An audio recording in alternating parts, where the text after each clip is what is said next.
Wait, what's going on? Hold on. God damn it, man. God damn it. God damn it. Israel just struck Iran. Oh, Jesus I know we shouldn't have interrupted like the story about Fetterman, but like. Jesus Christ. Who's reporting this? Man, what a liability that country is to the United States of America. Total liability, not an ally. Disgusting. Just as the United States was going to enter another round of diplomatic talks with Iran this weekend. Disgusting. This is, look, I don't have an article in front of me. This is Ken Klippenstein, who I obviously trust, posting on X. Israel attacked Iran on Friday morning. Here we go. I guess it's Friday over there. Breaking news. All right. Guys, obviously this just broke. Please forgive me if anything changes from what I'm about to share with you. Obviously, this is a developing story. So according to CNN, Israel has launched what it called preemptive strikes, much like the United States doing preemptive strikes on Iraq, against Iran in this case.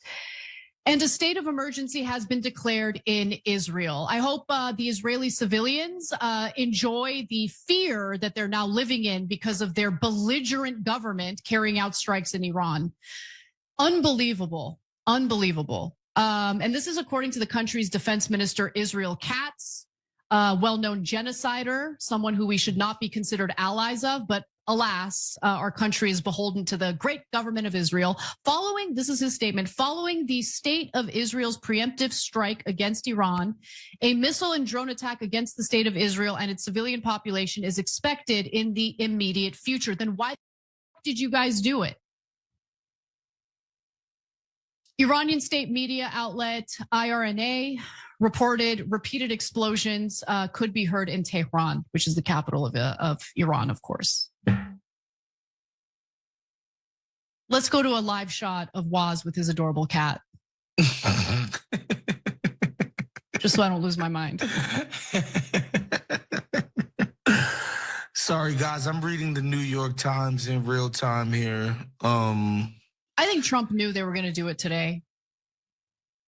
I would be shocked if there isn't any coordination with the United States. We don't know for sure yet. Obviously, developing story, but I would be shocked. So congratulations, America. We have now entered another Middle Eastern war on behalf of Israel. Congratulations. So pathetic. It's absolutely pathetic. How many trillions of dollars is this going to suck out of our resources? How many innocent people are going to die by escalating a ridiculous war, another ridiculous war in the Middle East? I don't know. I don't know what else to say. I don't know what else there is left to say. It's the Homeless Left with Matt Weinglass and co-host Craig Pasta Jardula. Episode 113, No Imperialist Day, with special guest DeBar, and an all-new top-censored news of the week. And here's your host, Matt Weinglass.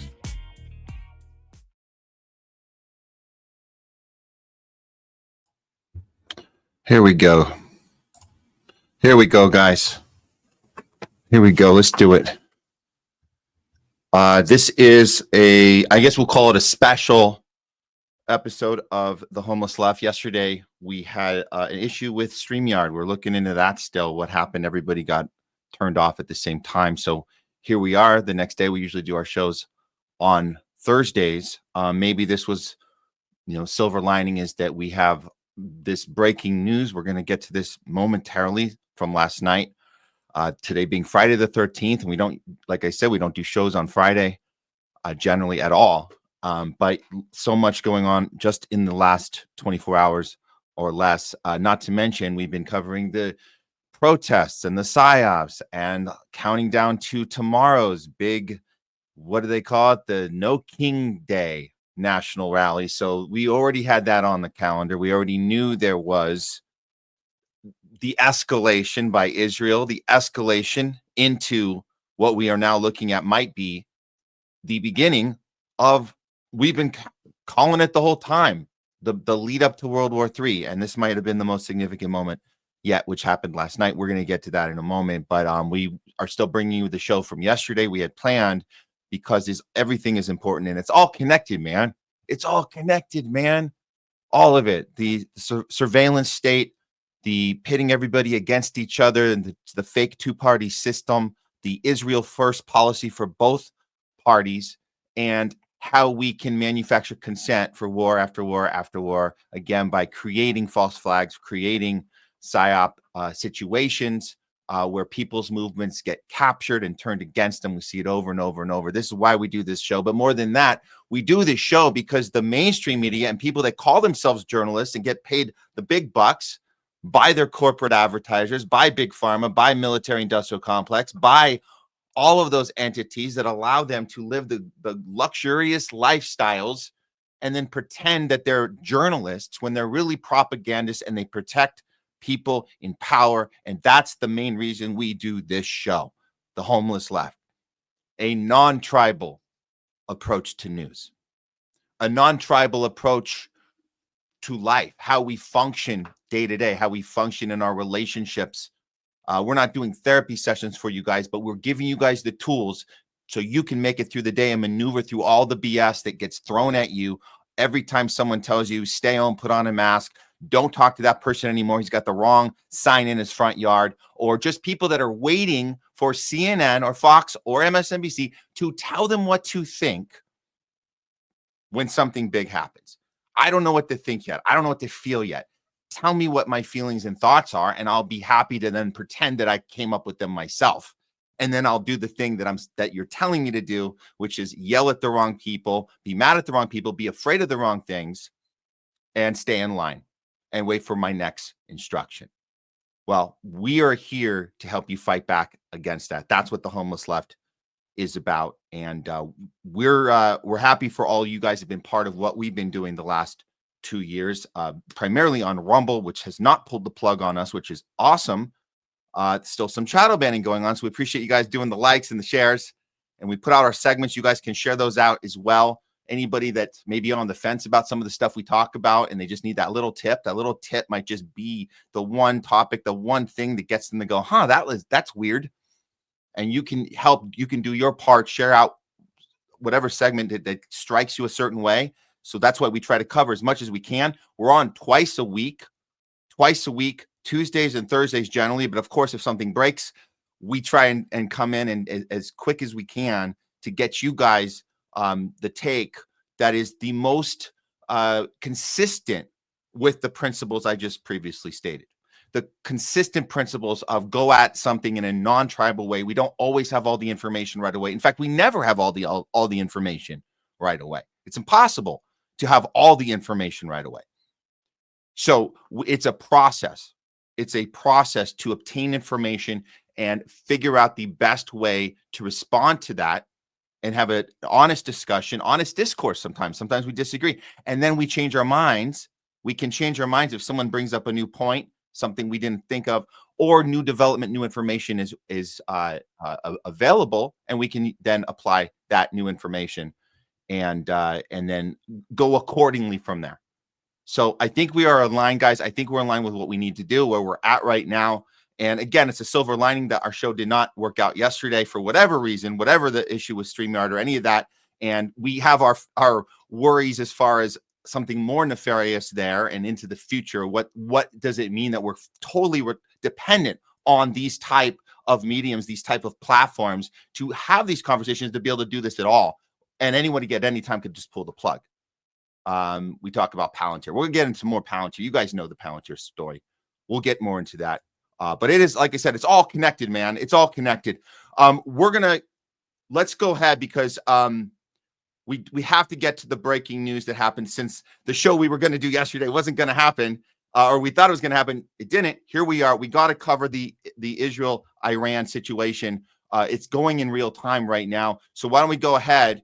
I think our co-host is here. We might be ready to bring him in, and we're going to go ahead and do the breaking news. But let's go ahead and bring back to the show. You know him, you love him. Our friend, Craig Pasta Jardula. Boom. What's up, Matt? Yes, I think it's awesome. It's a privilege to keep doing this with you, man. It really is. As stressful as this can be, and I really commend you for digging in and getting on the streets and getting some footage out there too as well. I mean, people get to watch real news today, real citizen journalism, right? Nobody's got to give you the nod. You just go and do it because you feel the need to do it, and to have people watch it, it's awesome. I'm going to stream this with my audience right now on Twitter as well. Hanging with Matt Weinglass. But by the way, just so you know, I just came across the wire, Matt, that from now on, your segment, World War III Watch, is going to have to be turned into World War III Update. Things got really, really hairy. So I'm very interested to see Don's take on it today. I've been listening to a lot of people, hearing what's going on out there. It's just crazy, but it looks like World War III in a way. I mean, this is getting nuts at this point, and it's very intriguing and interesting. So a lot of things to say, a lot of things to talk about. You go ahead and drive the bus, brother. I'll take the ride along with you. Okay. Well, let's catch people up who maybe they turned their head briefly for a few hours and they missed everything that happened over the last 12 hours. I suppose we could, whatever the timeline is, but it is going very fast. So let's go ahead and start with the breaking news. We'll catch everybody up here. Here we go.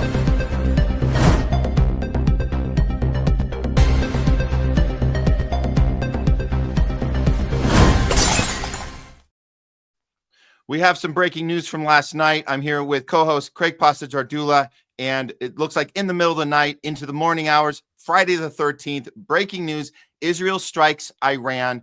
The U.S. government and Western media are looking to manufacture public consent for World War III. All this happening in real time. We know the playbook. We know the playbook of the media. We know the playbook of the government and the 6D chess. We'll get into some of that. People still hoping that Trump's trying to figure a way through this or has some master plan. But guess what? Throw that disclaimer out quickly there, Matt Weinglass. Yeah, get that out there first, buddy. I got to put it out there. But hey, let's just understand the system we're in. And the more we learn more and more, the curtain keeps getting pulled back further and further. Don't pay no attention to the man behind the curtain. It doesn't matter who's in office. They have absolutely nothing they can do about this because we have no power. We're completely controlled by Israel. We've been that way. Think things would have been better with Kamala, Matt? Come on, please. Well, she would have offered us all. She would have offered us all a drink, and we could have done a shot before we entered into officially World War III. But let's look at the first thing we saw breaking out. And again, this is when we were trying to figure out how to even do our show, and then we saw this happen. This is the breaking story of what Israel just basically decided to do, seemingly on their own. But we know it wasn't on their own. It's okay. Here we go. Breaking. Here's the first strike that happened to the capital of Iran, Tehran, last night.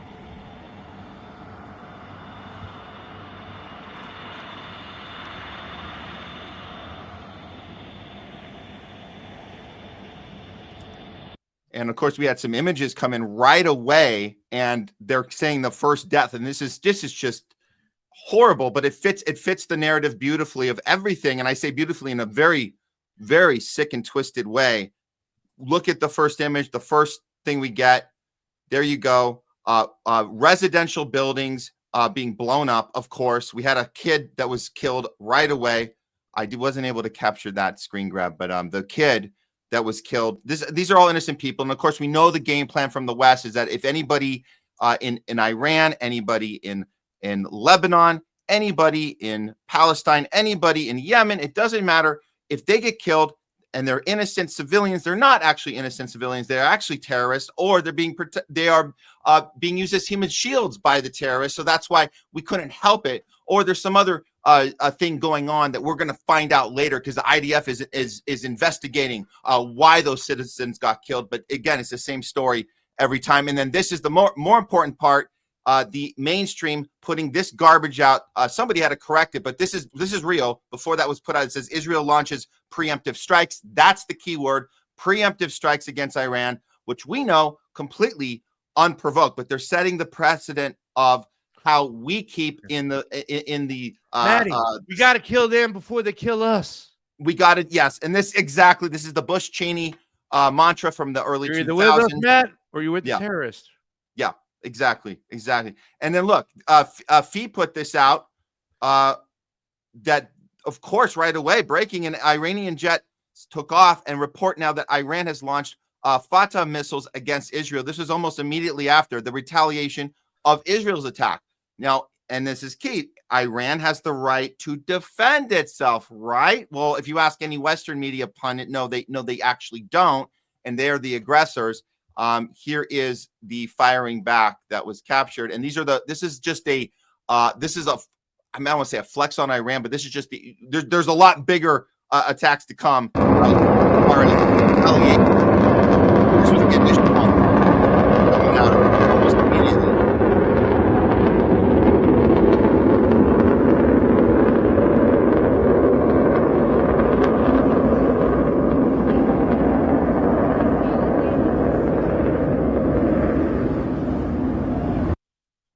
And now notice in unison, our elected leaders, doesn't matter what side of the aisle, immediately put out this garbage. This is how you start the manufacturing of consent. These type of tweets. Rick Scott, please join me in praying for Israel tonight and our U.S. personnel in the Middle East. Not like we should be there anyways. Rick Scott from Florida, but you're here. Yep. Scott Holly? We got some more. Oh. All right, you got Gary Palmer from, where's he from? Please join me in praying for Israel tonight. America will always stand with Israel. Oklahoma Attorney General Genter Drummond, please join me in praying for the safety and security of Israel and the protection of Americans and American troops throughout the regions. I mean, just think about this. Like, other than the biblical part, and I guess that's what mostly the draw is for people in Oklahoma. Why would they stand with Israel, thinking in the South? I guess it is the Christian Israel belief connect. This is like a religious war going on, partially. Yeah. That's the way a lot of people will perceive it, as they'll be looking into Iran for the first time ever, not understanding anything of its history, not knowing anything how it was overthrown. I'm talking about the majority of people in America as they are hearing this going on, right? Yeah. And wondering why the cat's out of the bag. Well, why are we on high alert? Oh, you didn't know? Please join me in praying for Israel. Join me in praying for Israel. You didn't know that we're bought and paid for by Israel? Yeah. It's the occupation, baby. They're waiting for the text to come in to say, okay, put out that praying post needs to go out now, guys. Come on, do it in your own words so it doesn't look like a copy and paste. But we need to hear pray, and we need to hear Israel. Get it out there now. Not a joke. That's literally what happens. That's how you align it. That's how you get you manufacture this consensus. You get the same message out over and over and gets in people's heads. They do this with every issue, but primarily with war and with the war machine. Why haven't we learned our lesson yet? Yeah. Why haven't we learned our lesson yet? These two clowns is a nice word to call these two, but that's a little just idea of what payasos. Yeah. These are the worst of the worst, these two. And yes, of course, they're celebrating right now because this is what they've wanted for years. Now we have this problem. Of Trump. Now, look, we know, you guys that watch the shows, you watch our shows, you know that we're not sitting here hoping that Trump's got this secret plan. I'm going to tell you guys, anybody's still holding on hope for that, it doesn't effing matter if he's even got good intention. It's not going to happen. There is no plan because we have no choice. We are the ones, we are the aggressors along with Israel, lockstep. It's not going to change. It doesn't matter what tweet goes out or what comment goes out here, what other contradiction thing happens over there. Some people were saying immediately that Trump was trying to stay out of it and lie. So people are willing to admit he was lying when he said we didn't know anything about it. And they thought, well, that's a good lie. That means he's trying to be careful and walk, very carefully, tread lightly. But inevitably, this was going to happen. Here we go. This is on behalf of Trump. What's going out on Fox today? See, I just spoke to President Trump. One thing, the president was aware of Israel's action before it happened. There were no surprises here. But he gave me a quote. He said, Iran cannot have a nuclear bomb. We're hoping to get back to the negotiating table. We'll see. There are several people in leadership in Iran that will not be coming back. Now, the president, I know, has spoken to Prime Minister Netanyahu several times in recent days. As I mentioned before, the Trump administration reached out to a key Middle Eastern ally beforehand to acknowledge this strike was going to happen, but that the U.S. was not involved in the strike, but the goal still to get Iran back to the negotiating table. There was this building frustration about what Iran was doing at that negotiating table with Steve Witkoff, the Middle East envoy. He was scheduled again for Sunday. Looks like, obviously, that may change the dynamic there. Whether that moves forward at all depends on what Iran does in response. The president told me he's, looking to see what the retaliation may be. CENTCOM is on high alert. The U.S. will defend will help defend Israel if needed. And as I mentioned in the last time we talked, the Iron Dome has been replenished in Israel in recent weeks. So there's still this hope in the president's sense and the people around him that this changes the dynamic for Iran, and that this does not launch into what will be a back and forth. But we just saw the post from the supreme leader saying that this is the beginning of a major, major retaliation, and that Israel, in his words, has sealed its fate. So, of course, there's retaliation. They're acting as if that's something that's only a crazy lunatic dictatorship would do anything like retaliate. That's insane that they didn't know that was going to happen, and now they're pretending that, oh my God, we didn't see that coming. Well, this is happening right now. I just got that. This is right out of Tel Aviv. Boom. Right. That's a half hour ago. Right now. That's in Tel Aviv. That's in Tel Aviv right now. Play that again. That's so that's crazy. Where did they hit? Where? Yeah. We have to look closer to see where that looks like a lot of residential people. That's a lot of residential there. This is the most congested part of Israel. Can I say something really quickly too? What we were saying too. Let me point to a few things that we want to point to. Obviously, he said in that clip he said that Iran can't have a nuclear bomb, which is code for go ahead Israel, you can bomb them now. And he also said he knew about this one, right? The reason why he had to go put that out there because of the crazy blunder or quagmire or just how stupid we look with the Ukraine-Russia situation. Really, if you just want to look at it at face value, how terrible Donald Trump looks with that whole situation. Like there's no way the Russians feel they can do any type of deal with anybody. They hit one of the legs of the nuclear triad, for crying out loud. Nuclear deals in which Russia has a pact with America to keep their bombers out in the open so they can see, each side can see. And they're going to attack that leg, and then Donald Trump's going to act like he didn't know or he did know or whatever. But this time they had to put it out there for it to be known that he knows, right? He knew about this one here, that Israel was going to go ahead and attack Iran. And let me say to the person who's saying, some of those people were saying, Matt, that Donald Trump, is staying out of it and stuff like that. Let me tell you, in the best Sam Elliott impression I can do, son, he's not just staying in it. You're funding it. You're buying it. You're paying for it. So this presidency that now exists, the Donald Trump presidency, and allowing them to do that and saying, a president should be, don't you dare. You got your Gaza situation going. You got part of Syria. You got your Golan Heights now. I've given you everything you think. Don't you dare bomb Iran whatsoever. No, You're not doing it.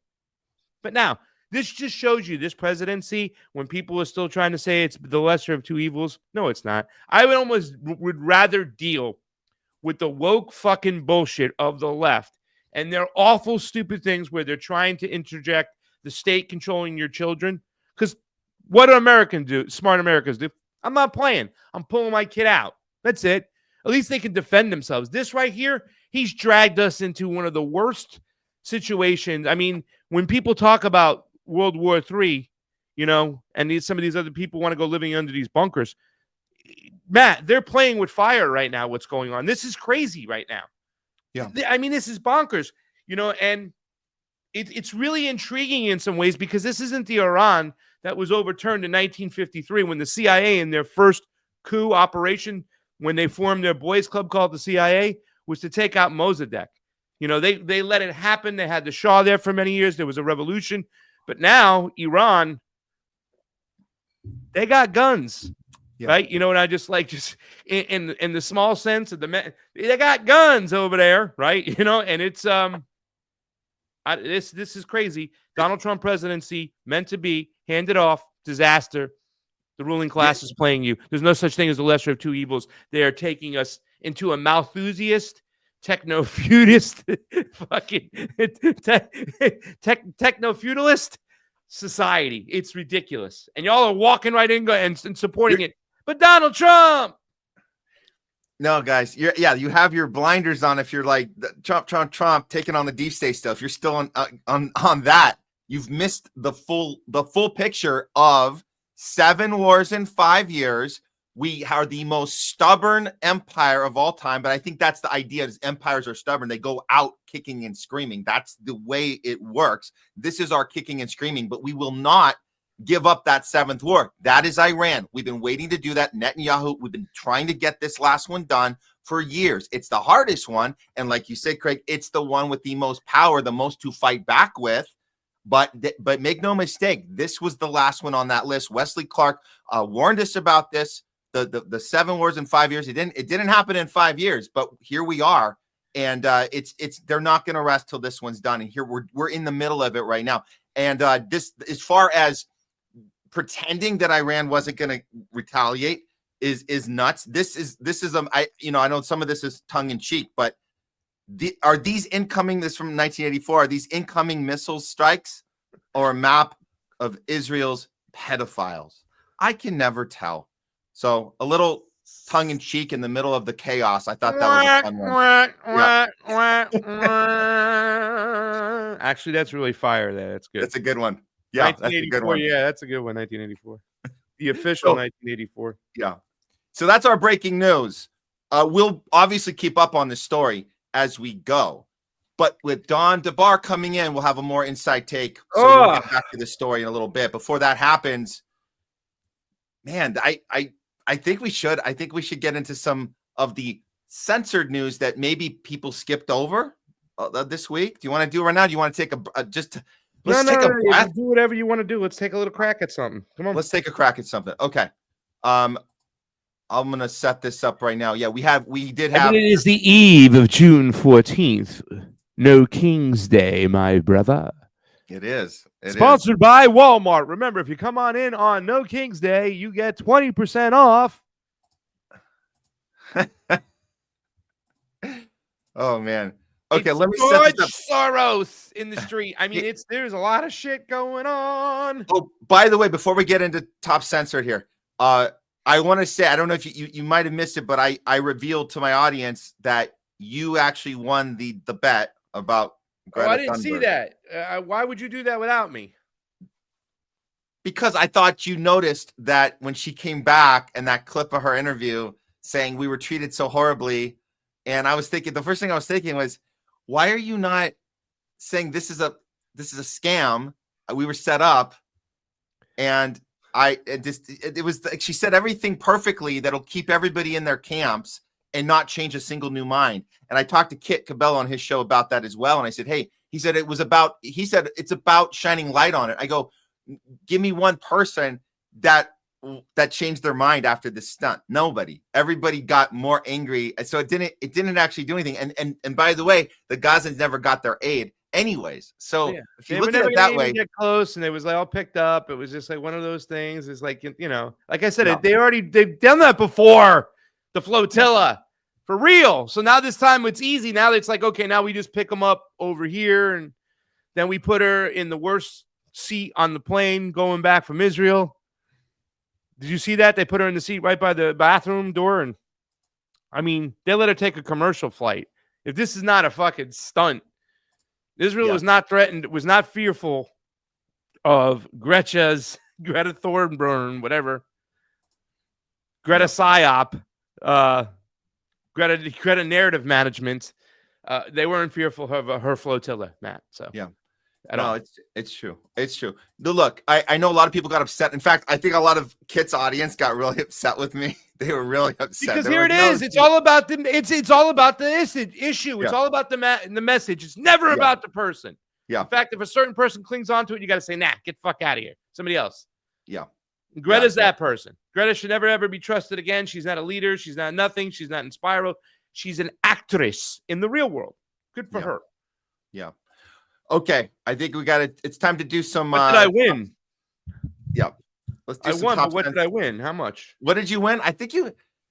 Okay. So if we play back the tape, I think you said something like, I think you just said $5 or something. I didn't actually agree, but I will say that by me not saying no, that was me agreeing, because that was me accepting it by We'll double or nothing on something. We'll find out, down in the in the future. So we'll be okay.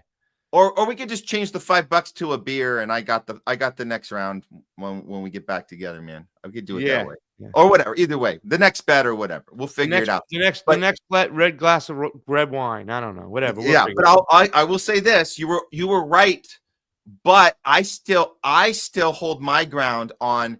There's a time that you have to say, let's see what happens, and I think that I still believe that I was in the right to be like, we don't know. Let's see how this ends, and then we'll see. So I'm still going to do that. If Greta Thunberg was serious about the issues, you wouldn't hear her lead. You hear her being a part of something where she had built a relationship with other organizers who trust her that she's really trying to get something done. You know what I'm saying? When she's the poster child of something, immediately she's being exploited and she's just the actress. You know what I'm saying? I'm not saying nobody doesn't have a chance. I don't know what type of level of controlled opposition she is, or how much she's bought, or whatever. I don't know. You know what I'm saying? It's we never know, and we want to see people do the best, but it's what I'm saying, usually when it's about them and their ego and they're the ones being highlighted, that's when we get in trouble. Now it is the ruling class and the social engineers taking advantage of the fact that Americans, we want heroes. Yeah. Right. Even though Tina Turner told them, we don't need another hero. No, we do. We like our heroes. We like our leaders. Yeah. You know what I'm saying? Yeah. And then we have like little panic attacks when they don't do the thing that we want them to do. But we don't get mad at them. We get mad at anybody calling it out. And we go, no, don't say that. Don't say that. Right. So we've been there with the Bernie stuff. We've been there, and we see people dealing with that right now with Trump. But yeah, just guys, just lesson for life. Stop the hero worshiping. It'll do you much better when it's time to analyze something in an honest way. Just stop the hero worshiping, and we'll all be better off. Yeah. Once again, now if you're a populist right person, okay, that's it. Line. We need to lead the charge to make sure that there is no Palantir contract, that is withdrawn, and that data will not be collected and shared amongst other agencies. As patriots, go take to the streets and go do that. You know what I'm saying? That should be done. But they're not doing that. You have people like Laura Loomer literally going, oh, we need to take Palantir down to LA and fix the fucking immigrant problem. This neo-xenophobia out there. I mean, it's ridiculous to the nth degree. Laura Loomer, right, against the Great Reset and the Fourth Industrial Revolution, ushering in Palantir. People like Robert Barnes did it before. I mean, it's just bonkers. It's bonkers. It's everything you said you're against. And that's the thing. Oh, Biden couldn't get that done. Kamala Harris couldn't get that done. Yeah. The Republicans would have went crazy. And the independents out there would have backed them. And the libertarians would have been there. There's no way. Because they went to the constituents' houses and say, you're not going to let this happen. But under Donald Trump, come right in. Sad, crazy. People, wake up. Yeah. All right. With that said, let's get into top censored news of the week. Here we go. Uncanceled Comedy Collective presents Top Censored News of the Week. It's Top Censored News of the Week, bringing you the stories the mainstream media just refuses to cover. If they do cover them, they always do it in a dishonest or sloppy way. And it's always on purpose. I'm here with co-host today, Craig Pasta Jardula. We're breaking down the top 3 stories that the mainstream purposely or accidentally or sloppily, but on purposely missed. So we're going to get them to you guys right now. Coming in at number 3, Air India crash kills over 240 people on takeoff as several red flags emerge. You guys might have seen this story covered, but you didn't see the red flags that we saw. So let's look at those real quickly here. This crash happened, I believe, a day and a half ago in India. It was very, very tragic. This was the report first that came out. Here we go. Let me throw this one up. Here we go. Air India Dreamliner crashes into the college hostel, kills over 200. Well, they said 290. That number was then changed down to 240 something, I believe. But that was the initial take on it.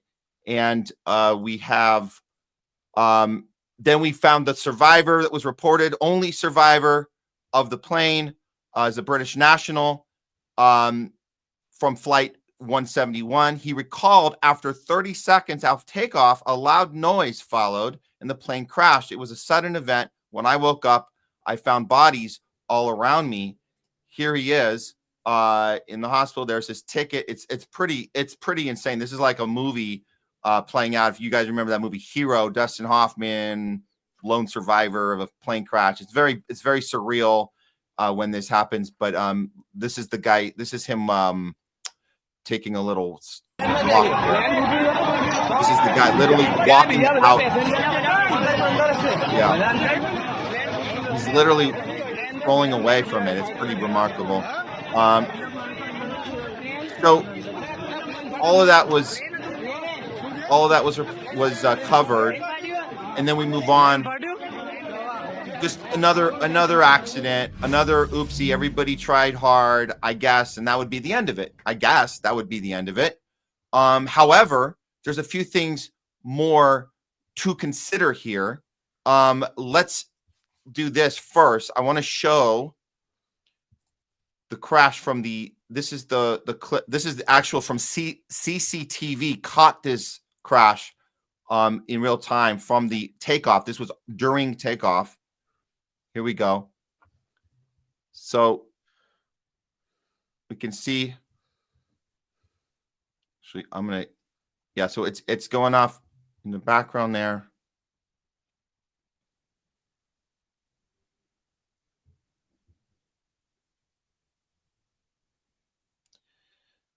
Taking off. We see some smoke already. Hard to tell if anything abnormal just yet.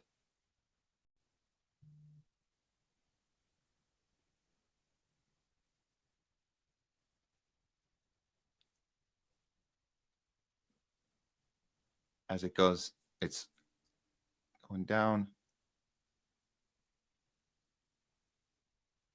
There it is. Very unfortunate. And then we have this. This just pulls on the heartstrings here. This family right here. This literally was taken seconds before. Really pretty sad. Pretty sad. Again, only one survivor from this crash. Yeah, that's unfortunate.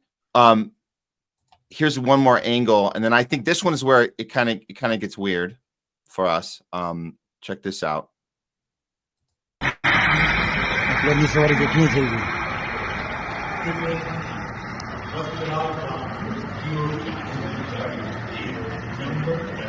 There. Okay. So this could be nothing or could be something, but there's a couple dots that were right next to it that seemed to flash right next to the plane. Mm-hmm. Watch this. Watch this carefully. Look at this. Boom, boom, boom. You see that? You guys see that? Yeah. It's a little weird. A little weird. I don't know. A little weird. So we're just gonna plant that seed for you guys that there might be something there. But putting that aside, there's one other red flag I wanted before we go on to the next story. There's one more red flag on this story here, and it comes from this. from James Lee, 24. Just before committing suicide, Boeing whistleblower John Barnett warned of major quality issues in the company's 787 aircraft that could lead to a fatal crash. And then today, this was yesterday, the India Boeing 787 bound for London crashes shortly after takeoff, killing 242 people. RIP. Here we go. This is John Barnett. Dead whistleblower warned of safety breaches. And now he's dead. He actually, according to this, yes, John Barrett claimed the firm tried to eliminate quality inspections at a plant that makes 787 planes. And that's it. He dies. They say it was if you see at the bottom of the 62-year-old's death after 2 days of testimony. So he does 2 days of testimony, and on the third day, he doesn't make it back to court because he decided randomly to give himself a self-inflicting gunshot wound. There you go. So these red flags, we can't fully prove anything on the show, but we can just tell you guys always look a little deeper before something just gets written off as your everyday tragedy. This could be a lot more than that. So just throwing that out there. Craig, any thoughts on that before we go on to the number 2? No, let's get on to number 2. It was very interesting to hear that story. I'm going to look more a little into that and see what's going on. It is sad to see the family over there, and it doesn't surprise me. I just think the right's going to blame DEI. Yeah, of course. That's their go-to. That's their go-to. Okay, here we go. Boeing has it. Yep. Okay, coming in at number 2, the U.S. no longer is pursuing the goal of Palestinian state. Well, did they announce this or what's going on? Well, after last night, we can certainly say that that's not a priority. I don't think it ever has, but we knew that this was just BS from the beginning. But let's go closer to where we're getting this, because Craig, you shared this with me, and it's because Mike Huckabee. We're not even faking it anymore, Matt. Yes. Do you want to read that? We're not even faking it anymore. Yeah. The U.S. ambassador said a state for Palestinians could be carved out of a Muslim country. This is Mike Huckabee when he says the U.S. is no longer pursuing the goal of a Palestinian state. Mike Huckabee, the U.S. ambassador to Israel, told Bloomberg in an interview published on Tuesday that he believes the U.S. is no longer pursuing the goal of an independent Palestinian state. We forgot about that one. Only the main thing, not even faking it, getting it done. Problem from voting for the most Zionist administration in all administrations. We've seen nothing like it. Unless there are some significant things that happen that change the culture, there's no room for it, the former Arkansas governor told the outlet, adding that he didn't think those changes would happen in our lifetime. When we're long and gone, maybe they'll work it out. When I asked if the U.S. is still pursuing the goal of a Palestinian state, he said, I don't think so. They're just so casual about it. Yeah, I don't know. Yeah, I got to go back. Can I get back to you on that one? Here's my card. Call me. Yeah. What a fucking joke, by the way. Yeah. Well, I don't mean to be an activist or an advocate or whatever I'm doing right now. I always try to be, honest, balanced journalism, but this is some horse shit. Yeah. Everything that guy just said there is bullshit. And his daughter is signing a law as governor now of Arkansas, I believe, making it that state representatives that get their paycheck from the state of Arkansas use the term Judea and Samaria, I believe, instead of using the West Bank and Gaza. They don't exist anymore. I mean, soaking the religion into the fucking state constitution.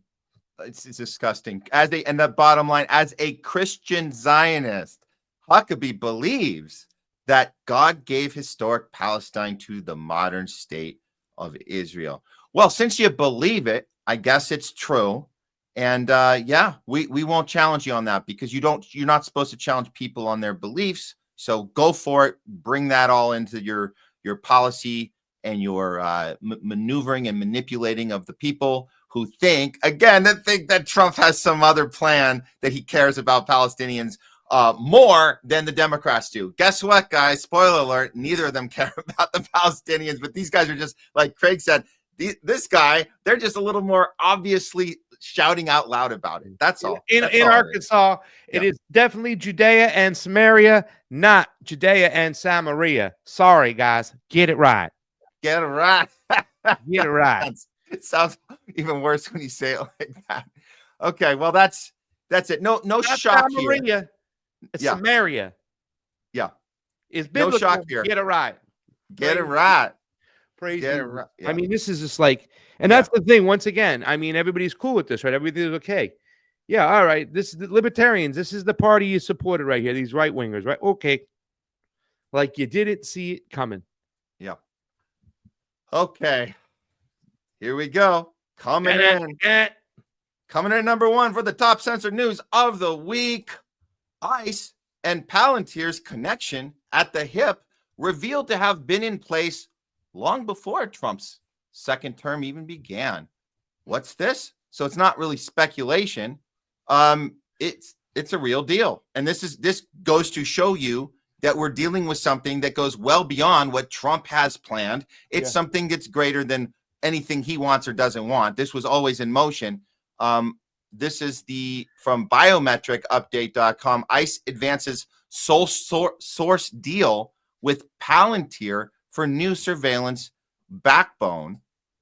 U.S. Immigration and Customs Enforcement, that's ICE, is preparing to move forward with a sole source contract to Palantir Technologies for the development of the next generation of its investigative case management, that's the ICM system, which includes biometrics for migrant identification.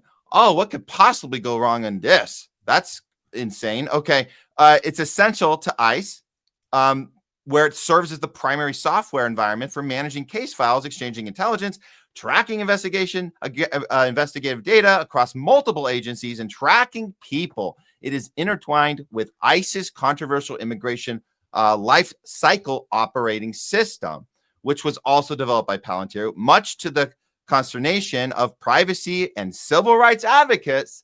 Palantir was co-founded by Trump supporter and Elon Musk pal, Peter Thiel. And those of you guys who know, there's been people on this story from the beginning, and we want to always give shout out to Whitney Webb, Derek Bros, who've been covering this whole time, shouting about it, and not too many people have been paying attention. And this was well before Trump got into office.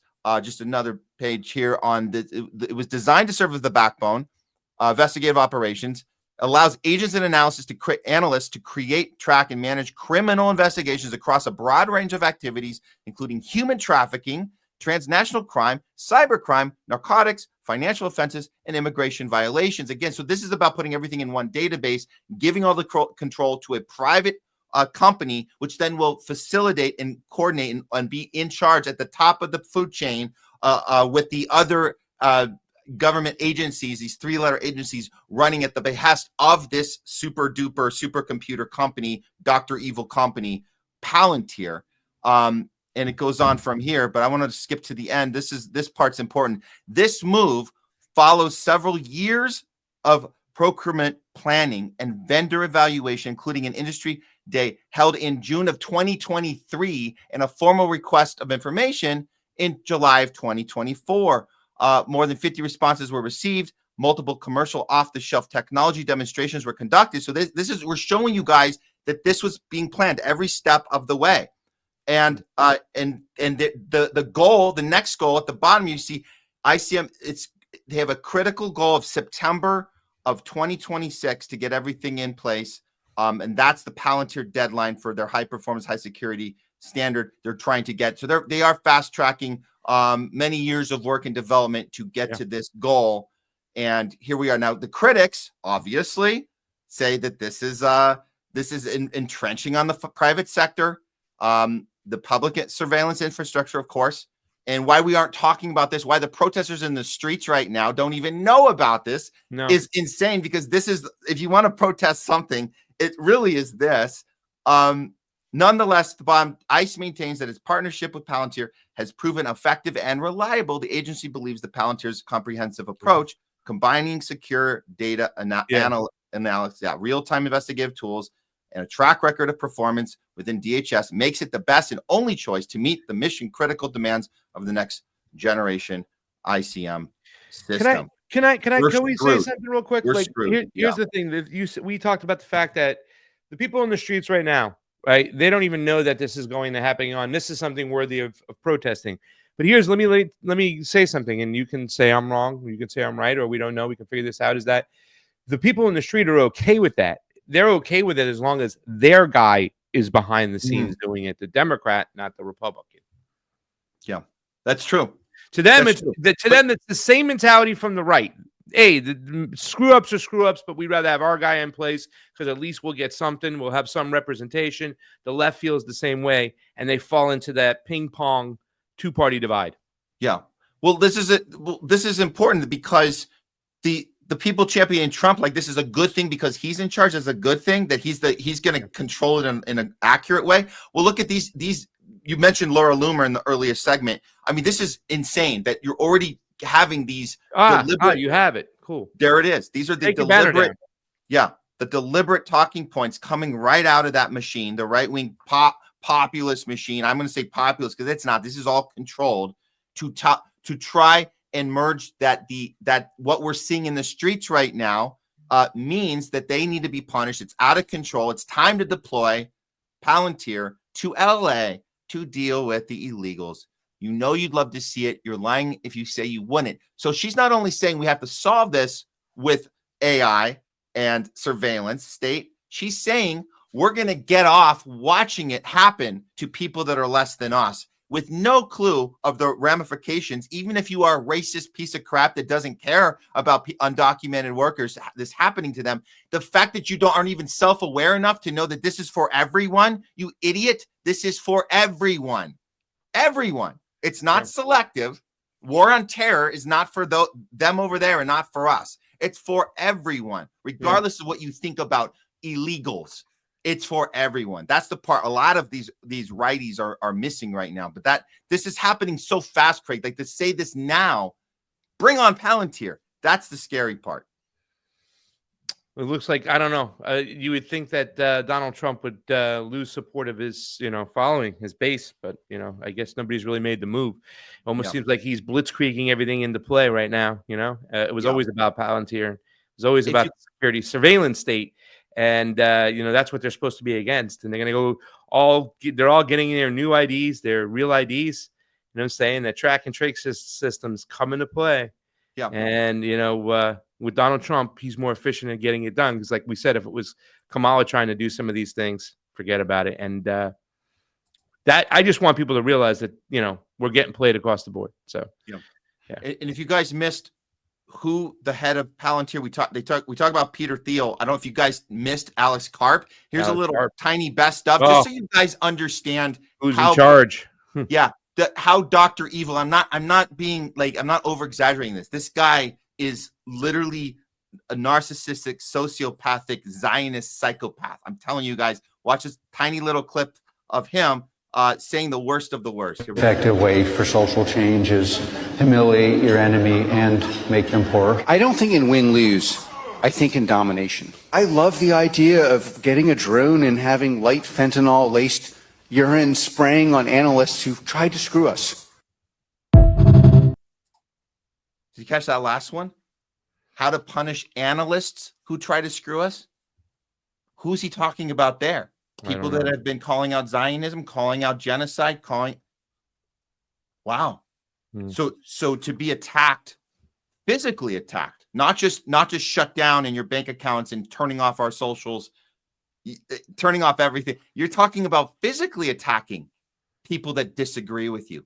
This is what we're talking about moving ahead, this technocratic era. It didn't matter if it was the WEF or if it's Palantir. It doesn't matter. We're going to the same destination. So that's it. And before we bring in our guest, I'm just going to end this on I told you so to people that are thinking that Trump's immigration policies are all about getting the illegals out.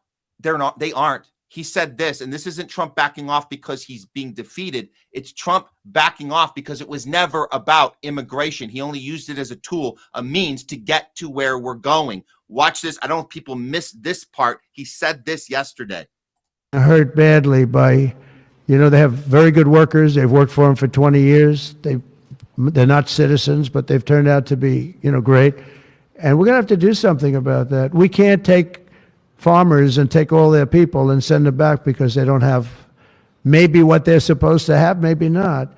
And you know what's going to happen and what is happening? They get rid of some of the people because, you go into a farm and you look and people they've been there for 20, 25 years and they've worked great and the owner of the farm loves them and everything else. And then you're supposed to throw them out. And you know what happens? They end up hiring the people, the criminals that have come in, the murderers from prisons and everything else.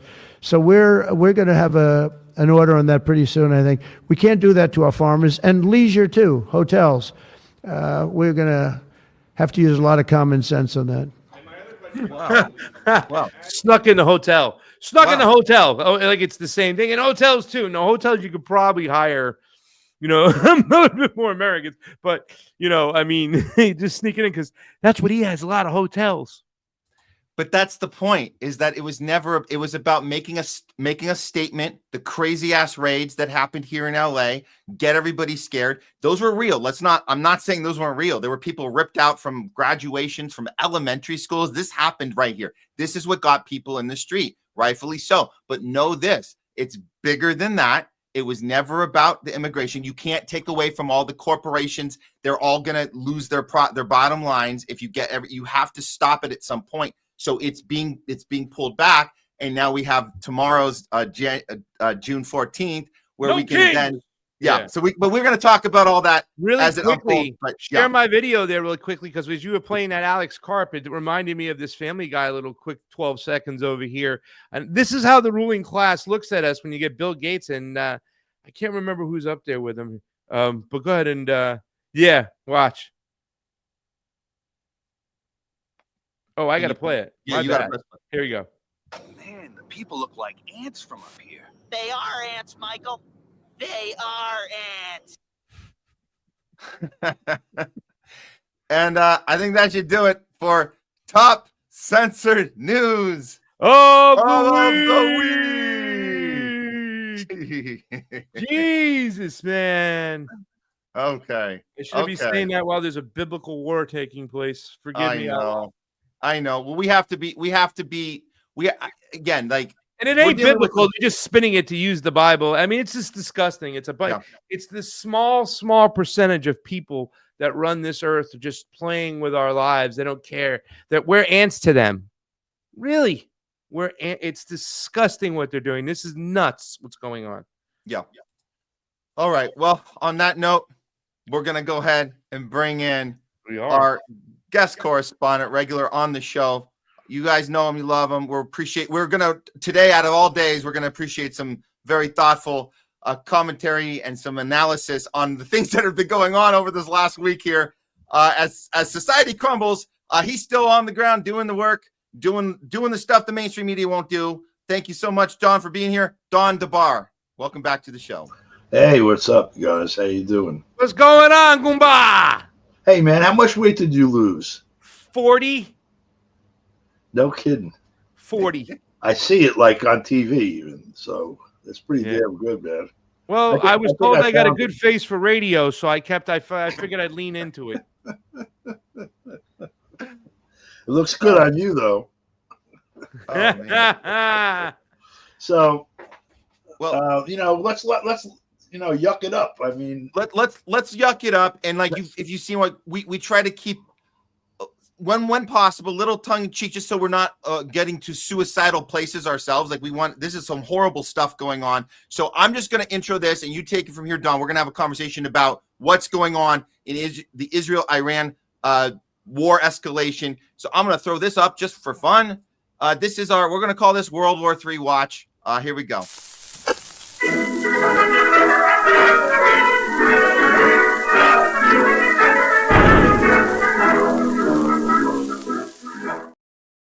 Okay. It's World War III Watch.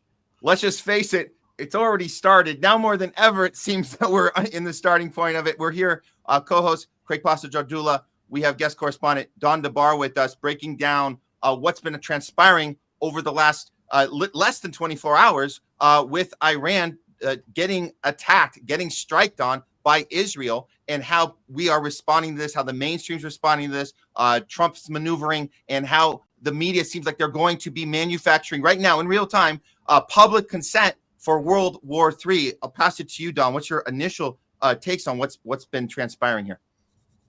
We've had some, I'd say, false starts before on the, path to Armageddon with Israel bombing Iran and some of the other crazy stuff that they've done either on their own or playing proxy to the United States.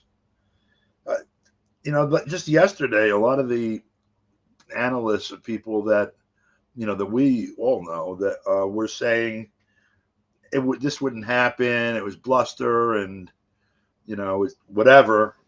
Others were warning that this is how dangerous this is, basically, and that it seemed like Netanyahu and or Trump or some grouping with one or the other fronting was determined to get here.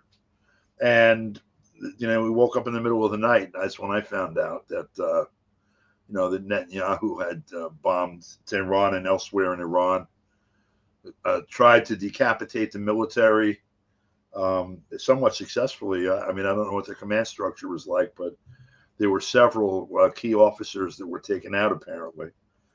And then, Iran's options, even if it were, had the military power of the United States scaled down, they're either to let's have a full war here now, or let's find some way to finesse this and avoid it and try to, find some deterrence to impose on the other side in the process. This is kind of the same game that Russia's been, playing in Ukraine and elsewhere, really, over the last 20-something years, maybe 30 years. And the China's had to play also with Tehran and the South China Sea and elsewhere. You have an empire that has been, it's the successor to a series of empires that are, in one sense or another, the successor to the Roman Empire. The U.S. Empire is sort of an agglomeration of the British and Dutch and Spanish and, other European empires. And there's a product of the consolidation process that took place over the 18th, 19th, and 20th centuries. And suddenly, having reached almost global hegemony, it looked like it was within reach in 1991. It started to wane, and the limits of it have been becoming more and more apparent. The rise of BRICS, the rise of the idea of multipolarity generally as a human right, the alliances that have been building and the cracks of the various sanctions regimes and wars conducted by the U.S. and its allies. The result of the now for almost 50 years of austerity on their home populations in Europe and the U.S., both in terms of how that translates into their willingness to support the kinds of adventures that have been the norm over the last period, certainly since World War II, and to even give more. You've been seeing pushback in Europe now for a good 15, 20 years over that stuff. And in the United States, we've seen it flare up a few times around the, let's say in Seattle in the 1990s and the early 2000s around Iraq and, all the way through Occupy Wall Street and now, the last few years or 5-6 years ago now, Black Lives Matter, and in the streets today, even these needs that are unsatisfied and actually created by the misallocation and theft of our resources, instead of being applied to maintaining what seems like an unmaintainable position of dominance in the world. We heard our friend, you get behind their eyes, what goes on in their head, and they'll tell you dominance. They're like overgrown, dogs or wolves or bears or some crude, stupid, angry animal is cruising for beef or something. This is in the 21st century, as we have spacecraft, broaching the limits of the solar system. This is what is running the collective labor and capital of humanity and our planet. They want dominance. So, as that becomes more unsustainable and people are less willing to sacrifice and increase the sacrifice, you're seeing these cracks everywhere. Yeah. There are people in the street because of immigration, okay? And they're ready to take on the police. This is what they say they're there for. They're witnessing for the last 2 years and change an actual genocide on their own TV sets. And while they march here and there, they're not throwing their bodies on it like they're doing right now in Los Angeles and some other places. This war that we see, it's developing here right now, let alone the war that has been underway as a hot war for the last, it'll be 3 years in February, or 4 years. 4 years in February. They're not throwing their bodies on that at all. And as a matter of fact, a good portion of the people who are out there for the human rights of people who are undocumented aren't really worried about the human rights of most of humanity getting wiped out in a nuclear war, and the fact that our government is toying with that for the private interests of a few people. Yeah, I mean, the whole thing is crazy looking at it. Yeah. And how do you figure out where the breakpoints are, where to push, who to ally with, and what program to adopt in that alliance? It's a very difficult calculus, and there's an awful lot of contradiction among all the people that we've been used to, or at least that I've been used to being an ally with, over the last 50 years. And particularly that contradiction has been. I have an answer, by the way. Say again? I have an answer who you align with. You align with Don, Matt, and Pasta, because we're going to have the conversations that need to be had, right, to get to the bottom of this. I think that there's it is crazy, and I'm glad that you kind of pointed it out that this is just nuts. I mean, what's going on?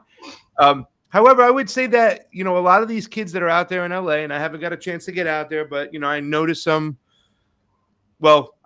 groups out there. Obviously, I know who some of the groups are out there. And, I was going to point out the fact that, the left is so disorganized. There's groups that don't even talk to each other. What I'm saying? They're not on page. I think the important messages will be missed. But a lot of these kids who are enraged about what is going on with immigration and Donald Trump sending the ICE task, or at least appearing, I think it's more of a smokescreen. I don't think he's going to ever get to the numbers that the Deporter-in-Chief Obama gets to. But either way, a lot of those kids did align with the Israel-Gaza situation. So I think there is a chance for them to pay attention to what's going on right now the more we get out there and talk about these things. Being allied is one thing. We were in Chicago. We saw what, there were a lot of young people that were in the street during the Democratic convention on behalf of the people of Gaza and Palestinian people in general. It's true.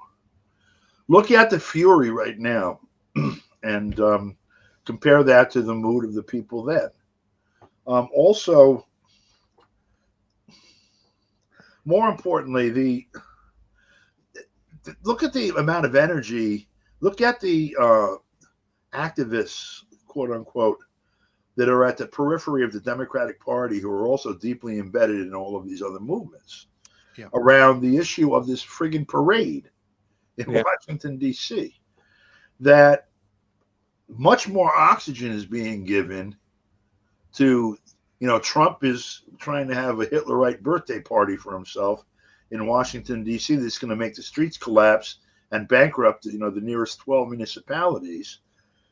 Compared to, by the way, Netanyahu just tried to light a match to the gasoline that is soaking World War III. There's a whole distortion and you have this problem going around, by the way. If you have two cohorts, to simplify it, and put red and blue shirts on them that are out here and they focus on electoral politics and the politics of the moment in the media, television, or whatever. And then you look at these actual issues and who's adopted what and what they say.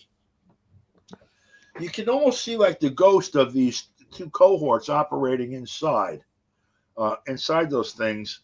And I haven't seen any of these movements that should happen. The movement against apartheid in Israel, let alone the genocide. The movement against the war being imposed on Iran and others, the takedown of Syria, all the horrors that have happened, since 2001, if you want to start there, or 1948, if you want to start there, wherever.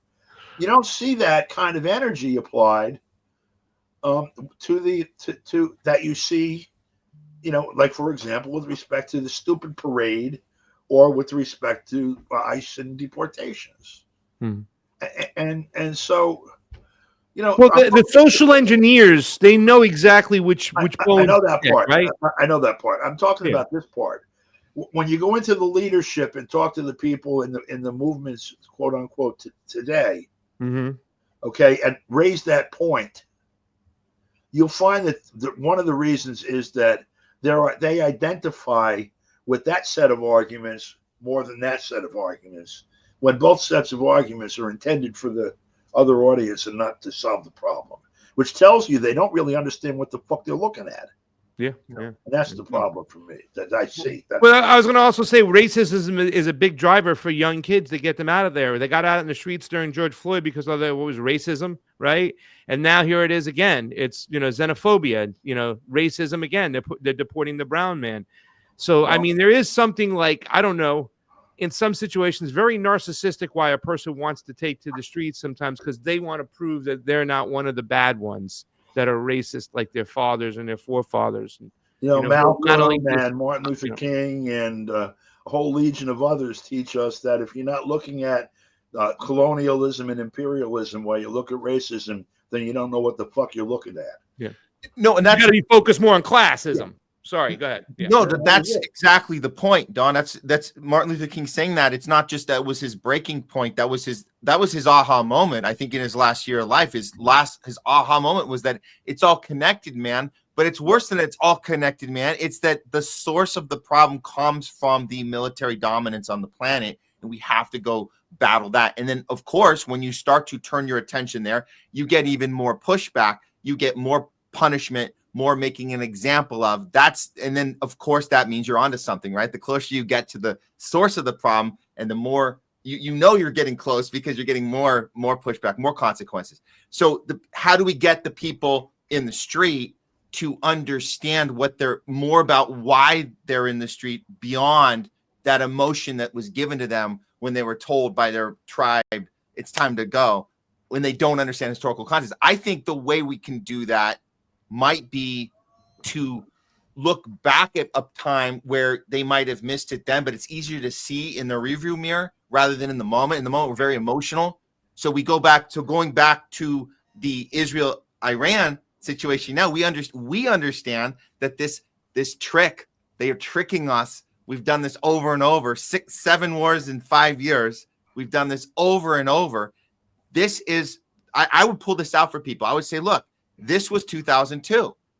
This is Israel putting pressure on U.S. to strike Iraq.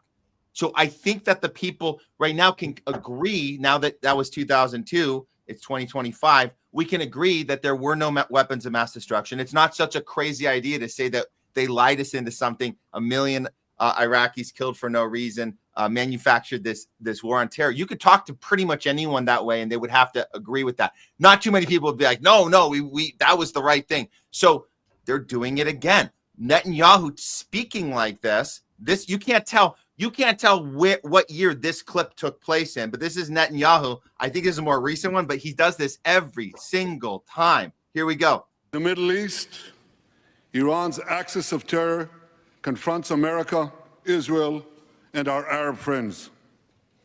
This is not a clash of civilizations. It's a clash between barbarism and civilization.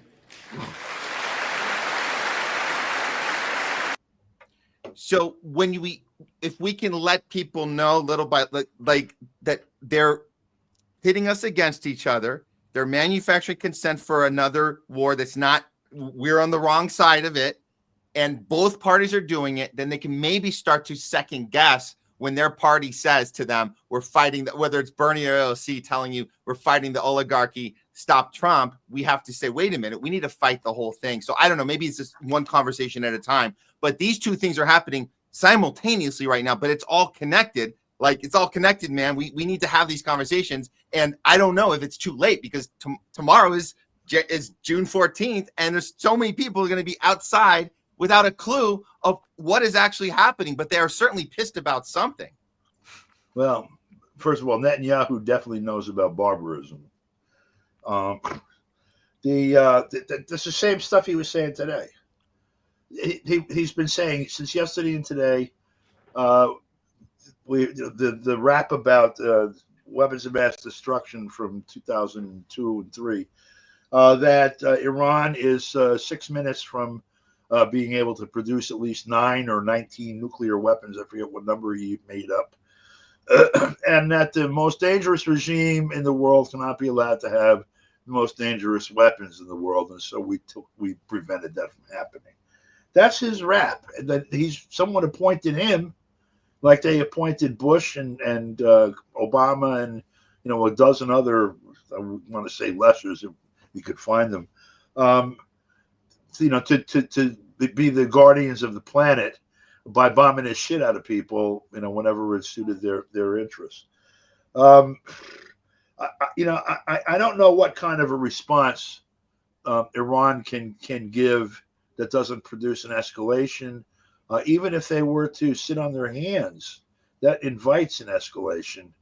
Of course, the minute you blow up something inside Israel, the money starts flowing in the United States, and the TV hand-wringing begins, and all of that, and the flag of anti-Semitism is waved by people who are afraid of it, and others who actually harbor those feelings. They use it.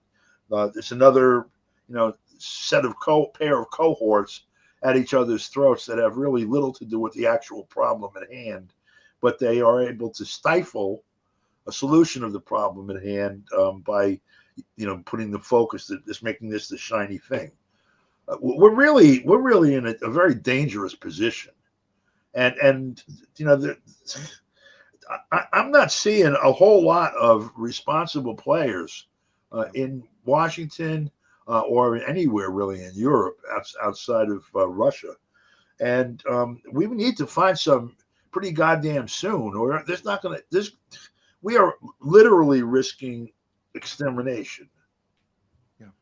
And we ain't got a lot of time. And if you look around the set of people that any of us know, there are very few people that even understand like human society at that level where such a thing is possible, let alone where the mechanism for it has been designed, built, and deployed, and is now activated. I mean, we have a couple people that have been consistent every time. We know Glenn Greenwald has been on this, and he gave a shout out. I like this, so this made me feel like good, man. He's looking out for some of the people that don't get as much, attention that he gets. And I've been following this guy, this Squirrel that says there's no Trump turn on Netanyahu, just like there wasn't a real permanent ceasefire in January. This is all bullshit. Pretense ahead of the joint U.S.-Israel war on Iran is now imminent. And then if you look at the bottom, it's May 9th. So Squirrel put this out May 9th, and Glenn Greenwald is highlighting this. So I'll just read the bottom of Squirrel's tweet that they're pathetically trying to establish the element of surprise ahead of the launch, but you would have to be an effing idiot to fall for it. Glenn Greenwald says Squirrel's a prophet when virtually everyone believed there was some Trump Netanyahu split, and Trump was determined to prevent Israel from bombing Iran. This is the 5D chess we talk about, 6D chess. It's not real. Only to now learn that the whole thing was a ruse, and the U.S. and Israel jointly planned the attack. We're not being pressured into it. We are planning it. And like you said, Don, not too many people are getting this right. or at the right time. But even if it's too late, they're still not getting it right. I think the argument is misplaced. That's part of the reason. For an example, we've got the situation that just occurred with the attack on the strategic bombers of Russia's Air Force, the part of the nuclear, deterrence. For people that don't understand, when you have two countries that have oodles of nuclear weapons that can destroy the other and pretty much everything else, but just the push of a button and the passage of an hour or two. And the primary deterrence to stopping them, the primary thing stopping them from doing it to their enemy, if it isn't morality, is the knowledge that as soon as that enterprise is undertaken, as soon as you launch the material, the other side, having the capacity to strike back, is going to strike back. The doctrine was called mutually assured destruction. It's a legacy. It was born in the post World War II era, in the so-called Cold War, and in essence, what said that the reason that you're not going to blow me up is because I'm going to blow you up, and as long as I can blow you up, you won't blow me up. And so it's been acknowledged in treaties and agreements and conversation, generally polite talk among the upper echelons of power, that one thing you don't do is compromise the strategic deterrence of the other party, because it must say to them, these guys are coming in first strike. I now have to fire all my stuff. And yet, this is exactly what was done a week and a half ago with an attempt to take out an entire, I don't know what the term is, wing, squadron, a whole chunk. Triad. Yeah, of their nuclear defense. And is in a surprise attack, no less. So, which leaves, someone sitting on the ground who's in charge of making sure Russia doesn't get destroyed without destroying the guys doing it, like 6 minutes or something to decide whether or not to push that irretrievable launch button. They did this a week and a half ago. So then the question becomes, well, who did it? And who's capable of doing it? Now, we know Donald Trump ran as a presidential candidate both times, as a matter of fact, warning of the dangers of war with Russia. In this particular case, warning of the war that has been undertaken with Russia, and of the absolute need to end it immediately because it threatens humanity's existence. And this was one of the things that got him elected. There's a large piece of the population that bought that, and that was why they voted for him. And yet, this happened. And it is clear to anyone with any understanding of the mechanical processes involved that this happened with the deep involvement of U.S. intelligence, U.S. military, U.S. intelligence and military resources, and whomever else, MI6, your mama intel from some winky dink, whatever. The West. The United States helped or itself engineered this. Now, the question becomes, did they do this in the chain of command? In other words, is this Trump's okey doke, or is this thing that operates? No, Trump, we don't give a shit about him. All right, so here's what we're going to do. Is that what's happening? Now, here's the problem. We can argue about that shit all we want. We don't know. And here's the fact. It doesn't fucking matter. It doesn't matter who said, let's do this, and who didn't, who would like to see it happen and who wouldn't. The people in power, whoever they are, have their hands on the button and we're able to do this. And our job is to stop them from doing it any further. Yeah. So the only relevance of who's on which side is, well, which one of them should we take our case to and hope that they will fix this, which means we have to rely on someone else to do it. And the problem is there's nobody we can rely on. Yeah. Which brings us to an interesting point in our history, which is that this is something that we have to fix ourselves and that we have to do pretty goddamn soon. And we have nothing to model from. We have very little actual information about the operations of all of these things other than the crap we see on television, read the newspaper or whatever. And again, we have very little time. And let's be honest, too, though, technically, and I mean technically, what technically? Trump can turn off the spigot tomorrow without any need from. Well, wait. Legally, he can, yes. I said technically, Don. Hold on a second. Not the forces that be. It's kind of like Zelensky cannot. Zelensky technically can sign a surrender, but the Azov battalion and his goons won't let him. They'll kill him. So he can't really. I mean, technically, Donald Trump, because he's the president of the United States, can turn off the spigot immediately. And I think a lot of people expected him when he's saying, I'll end it in 24 hours. Like, that's what he could do. That's what he's going to do it. But then he gets in and he shows us that he can't do it, right? Because somebody else, whoever's controlling the things, you know, even mainstream voices like Judge Knapp and all these other guys are believing that Donald Trump's not in control, that somebody else is, which is a big thing to ask. Because when you start talking about that taking out the triad of the nuclear weapon, especially with the treaty sign that we leave our bombers out in the open, and you do that, right? Yeah. Like the people in Russia that are in the know are not stupid. With the assassination attempt of a bunch of drones coming near his helicopter too, as well. Yep. Donald Trump, know or not know, is in the big picture important, because if he didn't, then it just proves that there's a government within the government running things, and Donald Trump was tasked to get rid of it, and he's in fact just capitulating towards it. I mean, I think that's the case. That's what I'm saying. That's the problem we have. Suppose he goes on television tomorrow and says, look, Iran's saying that I could, do this. Legally, I can do it. I had enough contacts here in the government of people that I trusted that I thought would do their job when I gave them instructions. I can't do it. My going here and going on television even means they're going to try to shoot me. The only thing I can do is ask you all to go in the street and follow me. Now, right. Okay. Where does that leave you? Is it a fake to overthrow the constitutional order? Or is it an end run around the overthrown, formerly constitutional order to try to get to a place where there's no war? And how do we make a determination about that? Well, we make the determination. We already know the guy's full of shit, and that's that doesn't mean. But supposing, I mean, they're all full of shit.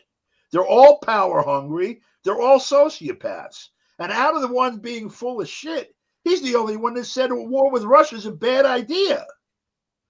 Yeah. So, well, he's full of shit. And they may be crazy, but these people are definitely crazy, whether they're full of shit or not, because they don't think a war. There's been other voices who've been saying this is a bad idea before it happened. We don't need him coming along and saying, oh, this is a bad idea. No one. They're not following through with anything, because now more. Wait, but him saying that, and the narrative management saying this one thing and doing another is completely bad, because then he gets the population to make excuses for doing those actions. I'm not talking about making excuses. I'm talking about we're running out of time for excuses. I get that. I agree with that. All right. So he's full of shit. We ignore him. Next, what do we do? Well, whatever the case may be, we have to acknowledge the fact that the solutions come outside the two-party duopoly.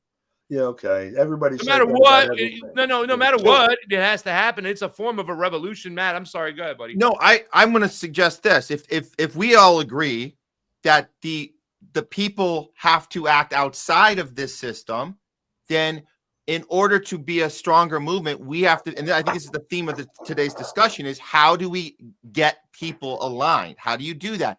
Well, since there's still so many people thinking Trump is playing 3D, 5D, 6D, 7D chess. Maybe the best way to get them is, rather than saying your guy's a son of a bitch and he's a sociopath like the rest, that's not going to get them. What if you go with, because it doesn't really matter which way it is. The point is he can't do anything. So let's tell them he can't do anything. He tried. He can't. He thought he had more power. He doesn't. What? Let's go with that. And maybe they'll be more willing to listen.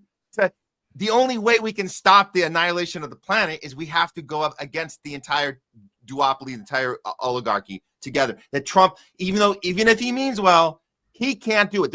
By the way, there's no U.S. president ever who's ever since JFK, and we saw what happened to him. You're not allowed to say, Israel, you got this on your own. We're going to sit this one out. You can't do that. You can't do that. You can't do that. So even when he's lying and saying yesterday, Trump said we didn't know about this.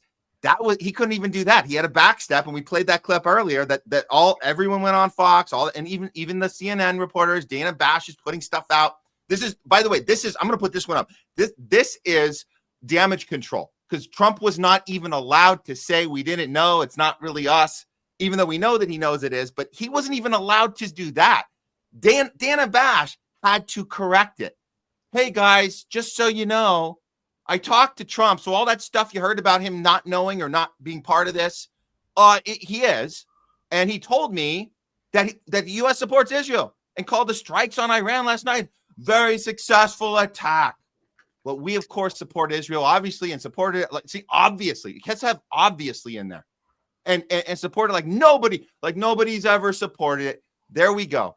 Trump said during our brief phone call. That's what I called damage control. Now, Craig, I ask you, rather than going off of this and saying what a piece of ass Trump is for deliberately defying and just this so disgusting that he's saying, yeah, let's go all in. Rather than going that way, why don't we have the conversation with the Trump people and tell them he tried to get out? Maybe, we don't know. But the point is, he can't do anything else but say we support Israel no matter what. That's the problem. There's no way around that. There's no president that's allowed to do otherwise, or you end up like JFK. Thoughts on that? Well, I think that we have to identify where people are right now, especially after the Palantir situation, right? Like, I mean, don't get me wrong. You're talking to somebody who always wants to talk to the white belts, and if it's more convincing, and I do have it open. And once again, I don't, I yell and scream he's full of shit, but I do it in a very nice way. I still have a lot of Trump people I talk to. I do it at a lot of Trump events. I speak, you know what I'm saying? And I'm like, come on. You know what I'm saying? I do it on my radio show, right, when a Trump person calls on in. So, I mean, there is a way to talk about it. But I think right now the assessment has to be, are there enough people who said, okay, Mr. Leahy, they crossed the shit line, right? Like, you don't cross my shit line, we don't cross yours, Ricky. But that crap line has been crossed with the Palantir collecting data, I think, from a lot of people. So do we build our movement with those people and going, okay, you know what I'm saying? There's only so much we can do, right? You know, people are going to trust the plan. You know what I mean? Trust the plan no matter what.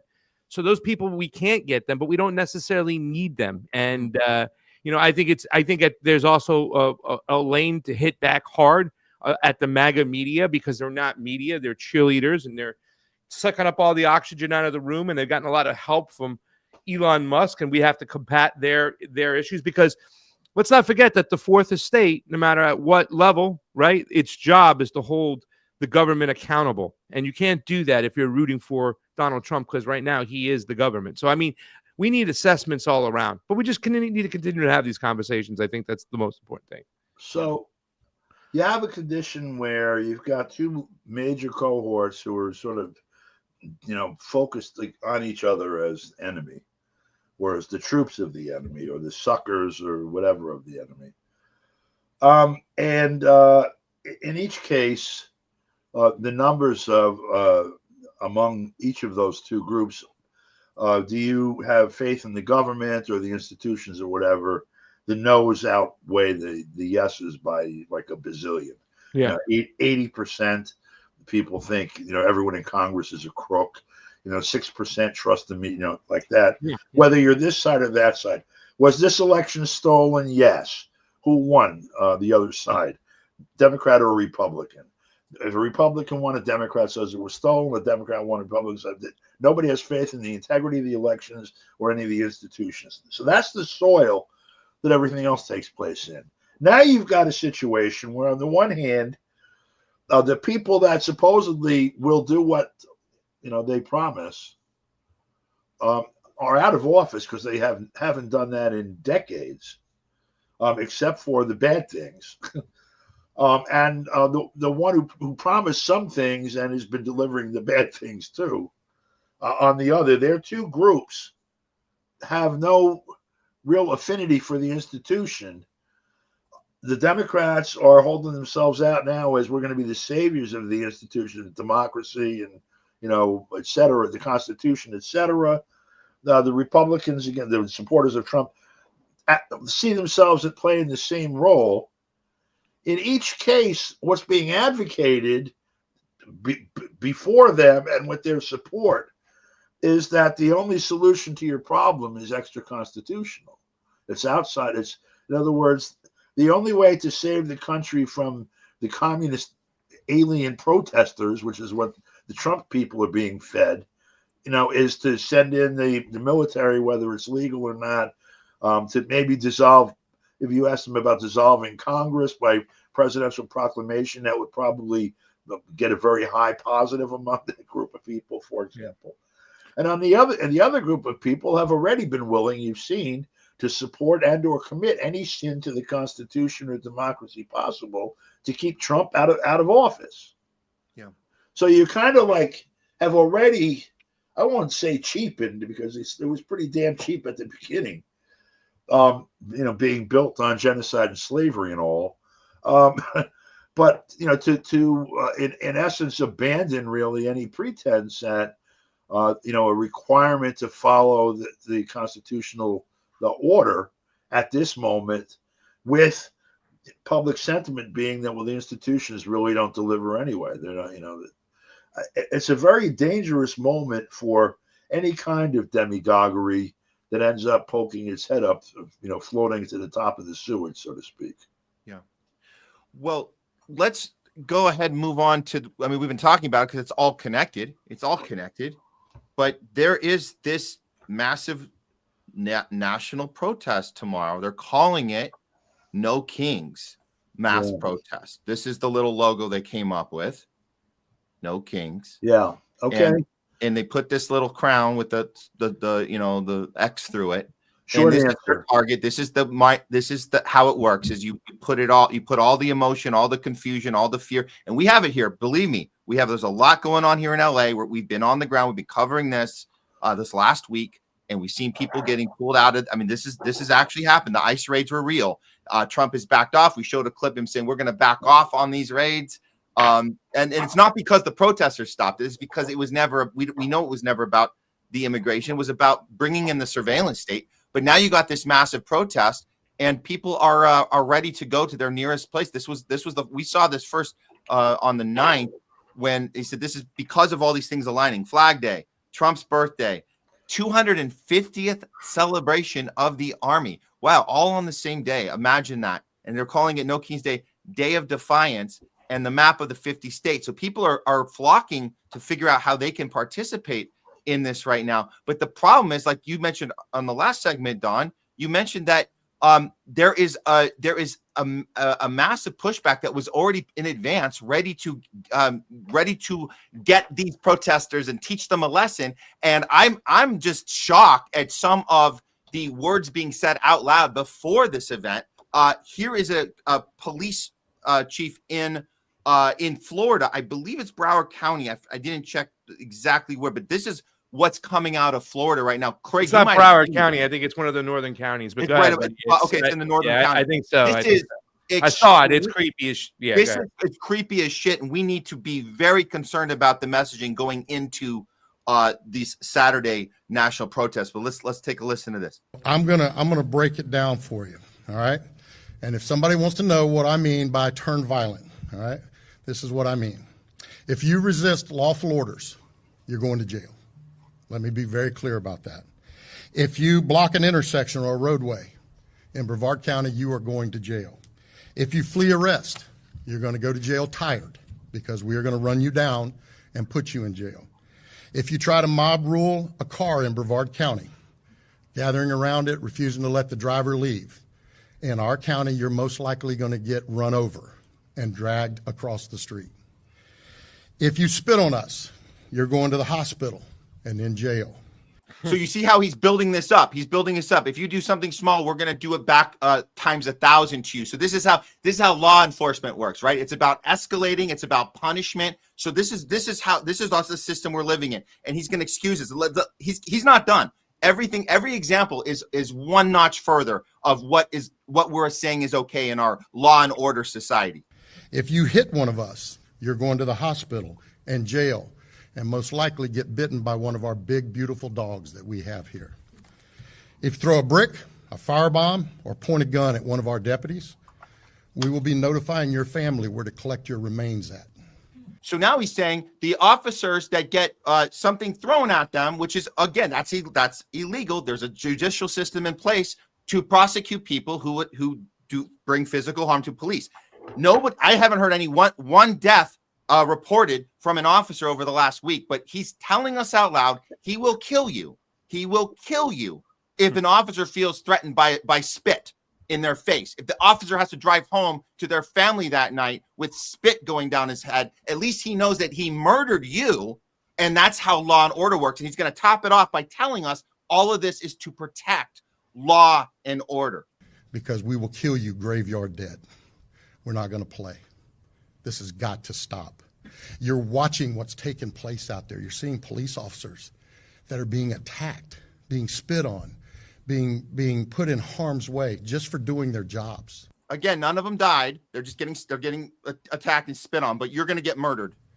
You're seeing ICE agents that are being targeted for doing their jobs. And you're seeing obstructionists that are doing all of this, standing in the way of law and order.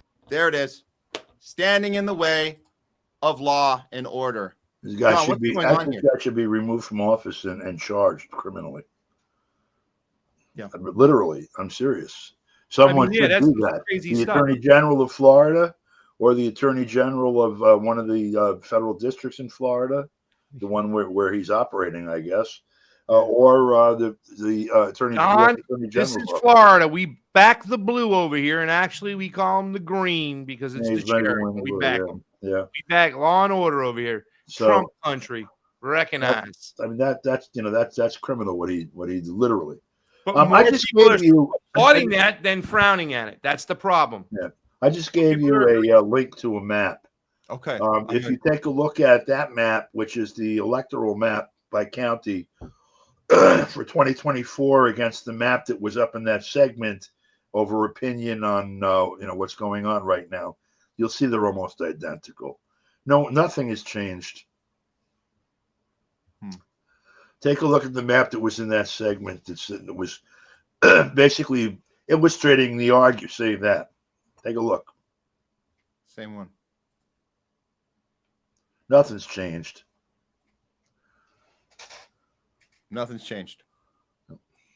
Now look, we've been out in the street. LA is the place that is the litmus test. It's the blueprint that the other cities are going to follow. We've already seen the similar behavior in the other parts of the country. And when I say behavior, we're talking about infiltration. We're talking about these deliberate acts of defiance that are not actually mostly coming from the protesters themselves. It's coming from these, I guess we call them, infiltrators, people that have been Psyop. This is not normal to have this amount of people coming from the crowd itself to go and start having all these weapons to begin with. Anyways, we're seeing this in other parts of the country, and that's what allows a police chief like in Florida to get away with this stuff. And he won't. I don't think he's going to be prosecuted. He's able to say this because we're able to see the visuals of what's happening around, starting in LA. But on the other hand, I'll tell you this: when it died down a bit in the last day or two, we went back out there to the same place that all this went down. And there's people showing up for the first time that have no clue. They have no clue that things had gotten this bad. And they're out there just completely ignorant of what's happening. And they've heard about the No Kings March. I asked them directly, are you planning to go? And of course they are. And as soon as I told them some of the stuff to be fearful of, that maybe they're involved in something that has bad intentions, even though you have good intentions, they didn't want to hear it. They didn't want to hear this. We told them. Christy Walton has aligned herself with this thing. Why does it make sense that a billionaire Walmart heiress is financially backing this thing that we just showed you guys on the map? And the logo, it's great. They've done a beautiful job creating this idea that by stopping Trump from being king, because that's what this is about. Trump just wants to be king. That's why we have a problem. If we just stop that, everything will go back to normal. Does it even cross their mind that this was the actual target of a people's movement against the oligarchy? She is the oligarchy, that Walmart protested against her, and now she's funding them. Do they care? I told them that in the street. They didn't seem to care, because it didn't matter enough. We just feel like we need to be here, and that's enough. Feelings are enough. That's how we control people, with feelings. They don't have to think too much outside of those feelings. They're just going to go with the feelings, and that's where things get dangerous. One of the ways to crack that, of course, is to do what you're doing, which is to point out the contradictions. This 78-year-old billionairess happens to be an heir of one of the primary beneficiaries of the loss of manufacturing jobs to China and elsewhere, as more or less the risen, but they went on the rise as the retailer across the country, importing the stuff that was being shipped. The jobs are being shipped abroad, and instead of buying something in Macy's or Gimbel's or whatever, or Sears, that was manufactured in Kentucky or Maine or wherever, Walmart was opening up down the street. It was 5 times as large. The stuff cost half as much, and it was made in China, Malaysia, wherever. She's one of the primary beneficiaries, in other words, of the phenomenon that the people that have a problem with immigration are really protesting, even though they don't understand it, which is the fact that the economy was gutted by the elite here to take advantage of cheap labor and the horrible conditions that they helped create abroad, so that the workers here would be disempowered, and that they would be able to manufacture their goods at minuscule prices, which they continue to sell here. Yeah. She benefited from that. Those billions came from doing that. I mean, the perspective of that, this isn't the first time this has happened. This is something I don't think people are aware that this image we're seeing. And this, again, I'm sharing another one from Florida, but this is coming right out of Miami. These are the bricks. They're already set up there. They're sitting there ready to people to pick up and create havoc in the street. We saw this with Black Lives Matter. I was on RT for the first time, actually, a few days ago, and I had a little window to talk, to the other parts of the world about what's happening here. And, it was my first time doing it, so I tried to get in these bullet points. But the one when Black Lives Matter came up, we drew the connection, and I wish I had mentioned, because I only had the little window. And next time I want to bring this up, January 6th, that's also important. It's very important people understand how psyops work and how placing people in places to elevate people's emotions and get them to do groupthink, like we know the feds did in January 6th. Said it was let's go into the Capitol, right? Ray Epps, let's go into the Capitol. So we gotta go into the Capitol. Yeah, and we say Fed, and even with people calling him out, he still continued to do that stuff. And that was January 5th, right? We all saw that one. Yeah. And then January 6th, he's like, let's go, guys, it's time, we're going. This is the type of stuff the right knows about, yet they're too busy yelling at, we're going to stick Palantir on your effing asses, not understanding there's a correlation there. And then the left does not want to go back and look at Black Lives Matter as anything that was corrupt, because it was a good cause. Good causes get captured. Good causes get captured. How many effing times do we have to tell people this? I mean, we can't be angry. We got to be like, hey, listen, let me give you this example. Let me give you that example. But if they don't want to hear it, I don't know what we can do. I mean, that's as clear as day as we can make it. So yeah, pick up a brick on the sidewalk when you guys go out there tomorrow. See what happens. But just notice that they're there. How did they get there? What's going on? Yeah. That's, you've got the whole Maidan phenomenon, the color revolution phenomenon. One of the primary, one theory, it's one that I suspect maybe 60-40 could be true.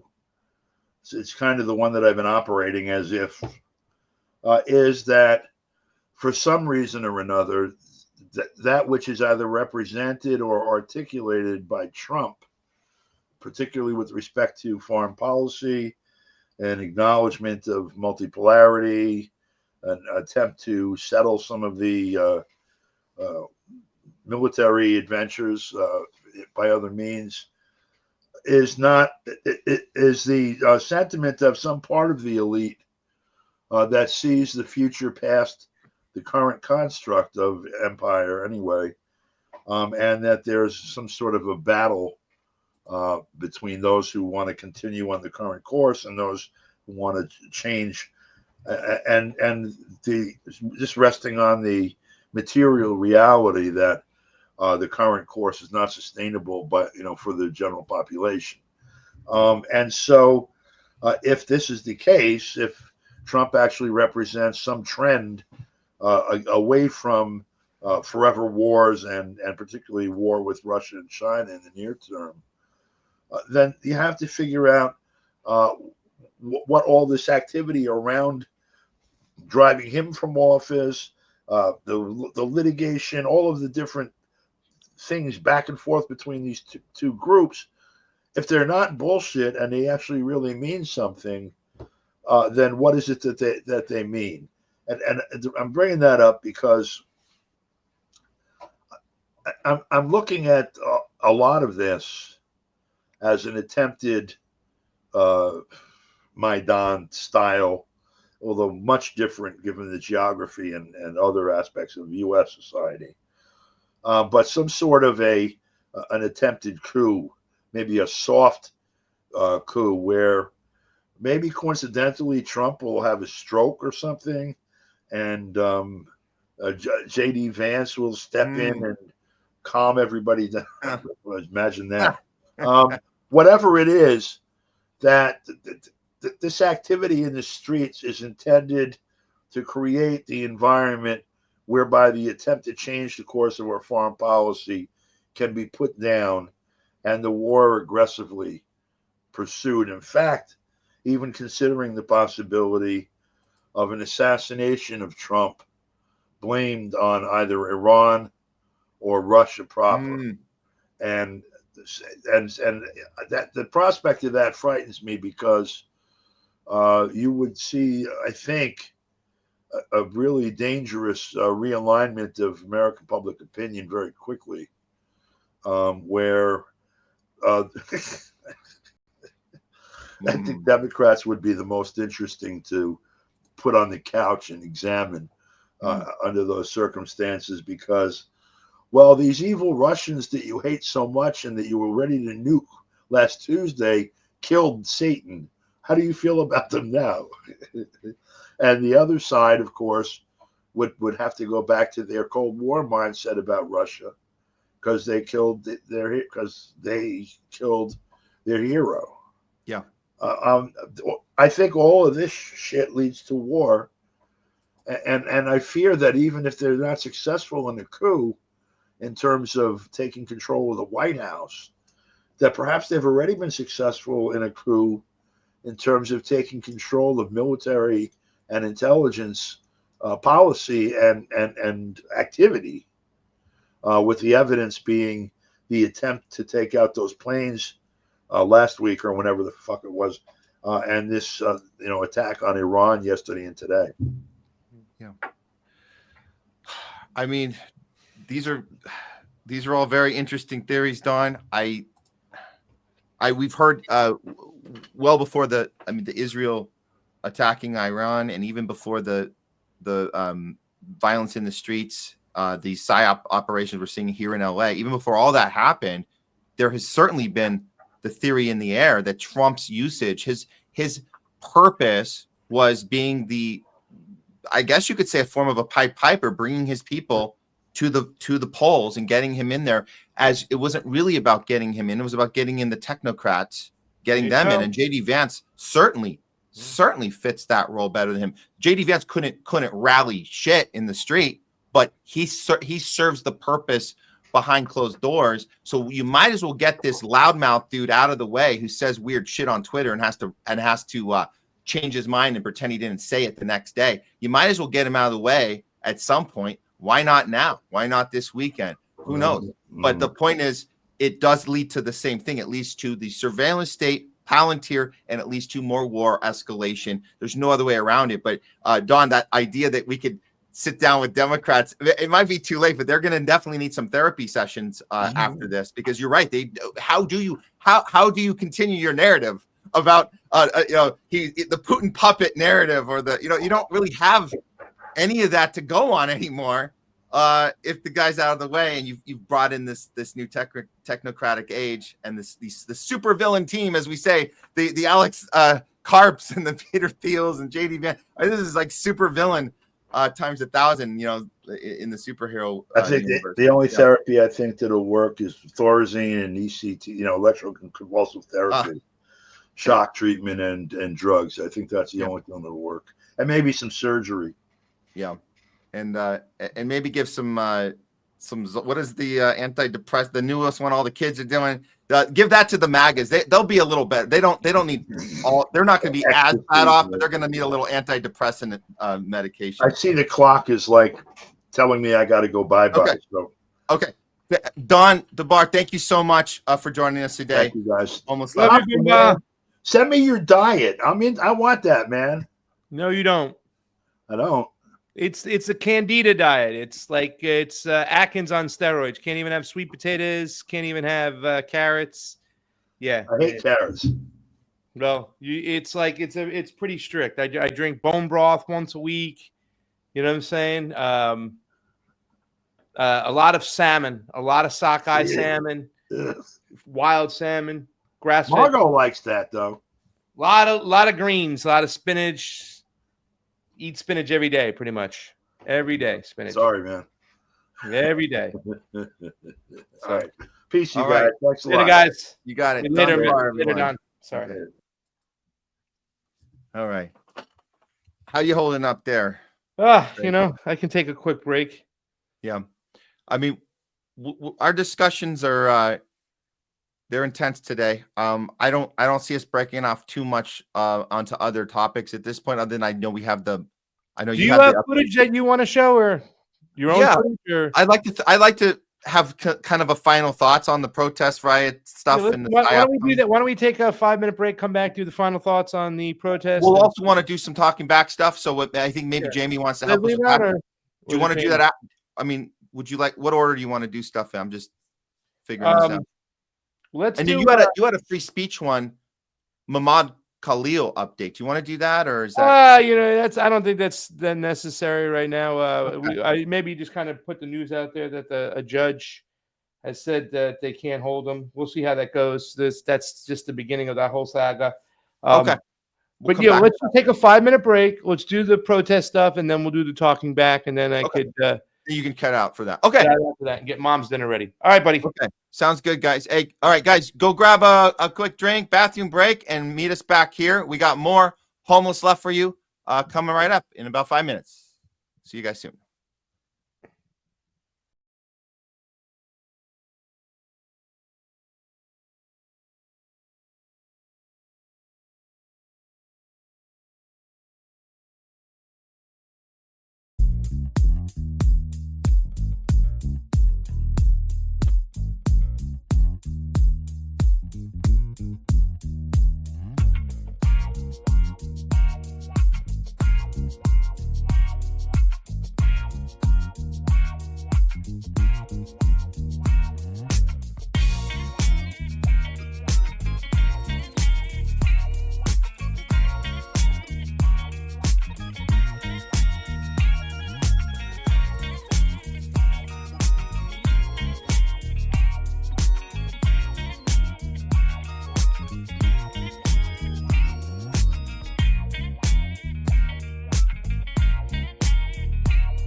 Okay, we're coming back here. Okay, here we go.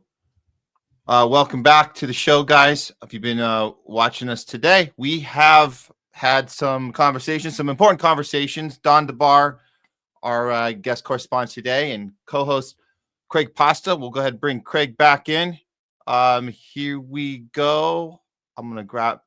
Let me make sure. Actually, you know what? Let me get the assets up here. Here we go. Our little logo. Can't do it without the logo, and we can't do it without the right scroll on the bottom. There we go. Okay. If you're just joining us, yeah, guys, you can always go back and watch the replays of our lives. We keep them all up on our Rumble channel, every one of them. We've been doing this thing 2 years. They're all there. Everything. We stand behind all of our shows. We never take down tweets. We never undo stuff. All we do is we update analysis. Sometimes new information becomes available. We can always change our minds. We can always, apologize if we get something wrong, but we'll never, ever take anything down because we stand by journalism that we do with integrity. And it's okay if we disagree sometimes on certain things. But as you guys know, the world goes so fast these days. Sometimes we have to give our initial assessment and then we learn from there as more information becomes available. But it's an ongoing process, as you guys know, for us all. And we actually don't just not mind changing our mind on things. We embrace it because it means that we are evolved with more information and more ways we can inform ourselves and others about what's really going on in the world. Because guess what? You ain't getting it from mainstream. You ain't getting it from the shock and awe headlines and the things they tell you to think and feel before you go post it on your Facebook page. You're going to get it from places like us and others, not just us. We are aligned with other journalists that do the hard stuff. They go against the mainstream media narrative. They go against the state acceptable narrative, and we get punished for it. We get censored. We get blocked. We get demonetized. We get made examples of, and that's why we know we're onto something. Because when they want to make examples of us and tell us to shut up, we know we're onto something. So, with that said, let's go ahead bring back to the show with us today, co-host Craig Pasta Jardula. There you are. How you doing, guys? Good, man. Good. It's been a crazy one. We usually don't do the Friday show, so I'm feeling a little weird today about everything. But I guess it was for the best. StreamYard was out yesterday. It affected a lot of people. We were just about to go on, and we couldn't go on. And it got me thinking, Craig. Got me thinking.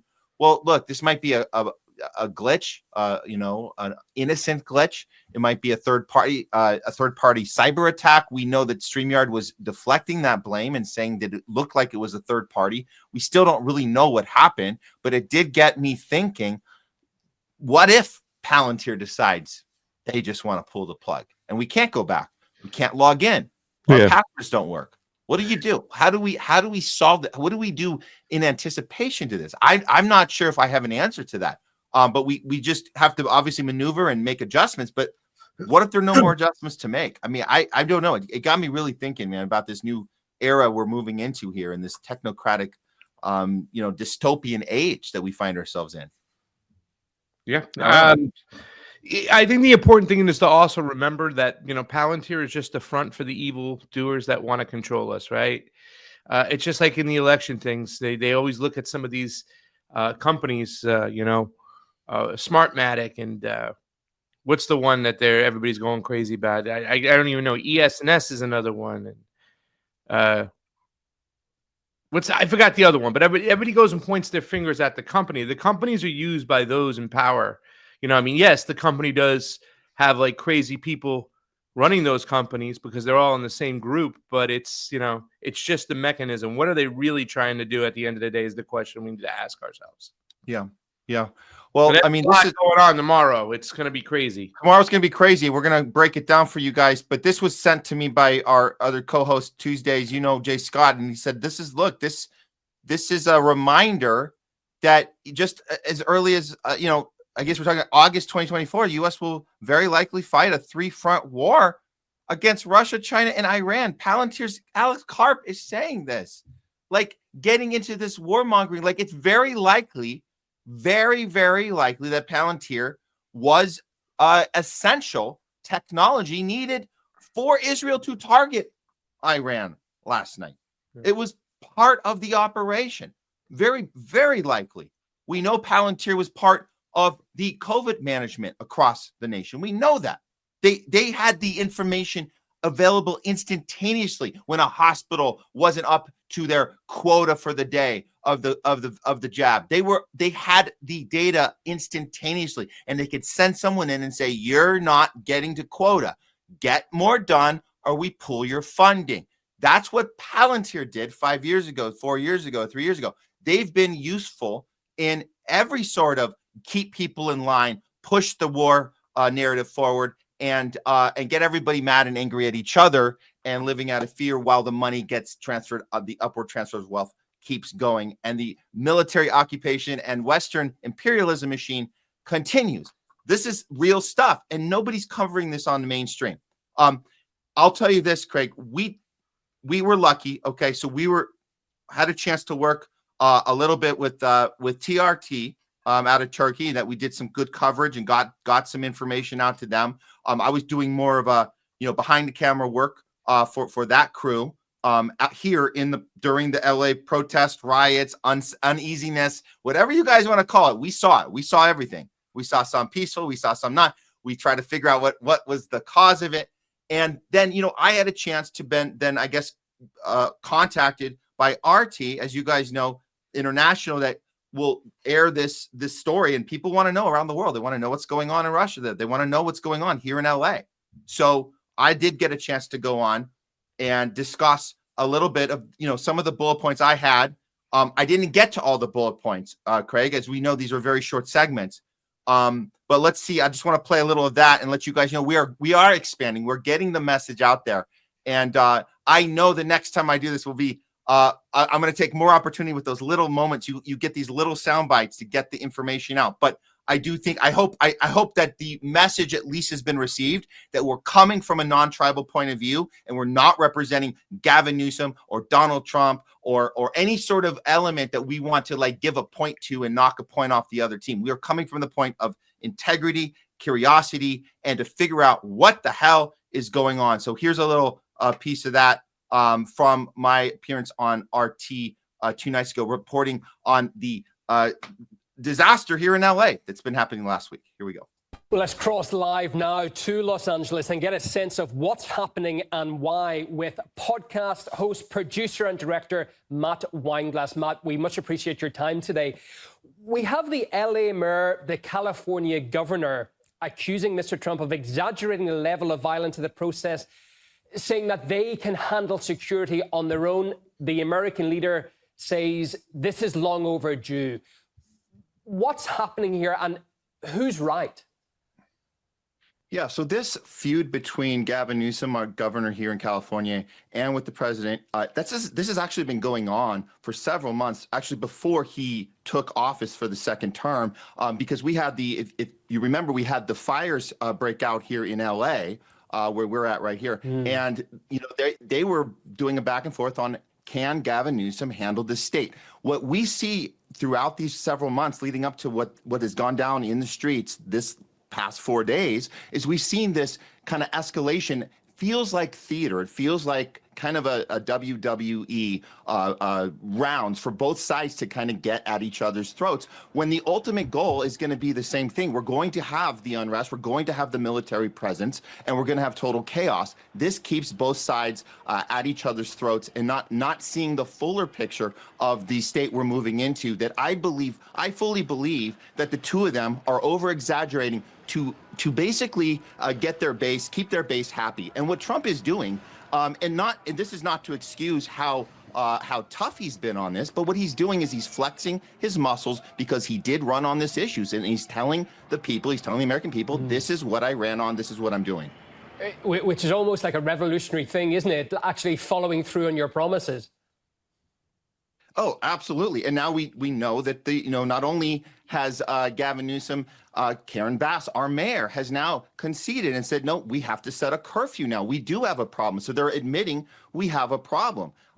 I guess they're saying on one hand, well, Trump caused the problem by bringing the military in. But what we're seeing on the ground, because we're here to see it, this is chaos all around on all sides. And we're seeing instigation, not only by the police, we're seeing instigation by the protesters, but they don't seem to be aligned in what they're doing. We're seeing all sorts of different situations unfold, and it's really hard to determine where the cause of this is actually coming from. Right. Is there a dangerous sense of deja vu going on here as well, Matt? Because, you know, we had local authorities, I remember, during Black Lives Matter protests, during other riots that we've seen in the country, defund the police, for instance, saying that we support you. And then all of a sudden, when chaos breaks out, there's really strict, staunch lockdowns going on here. It just seems that we're going back in time.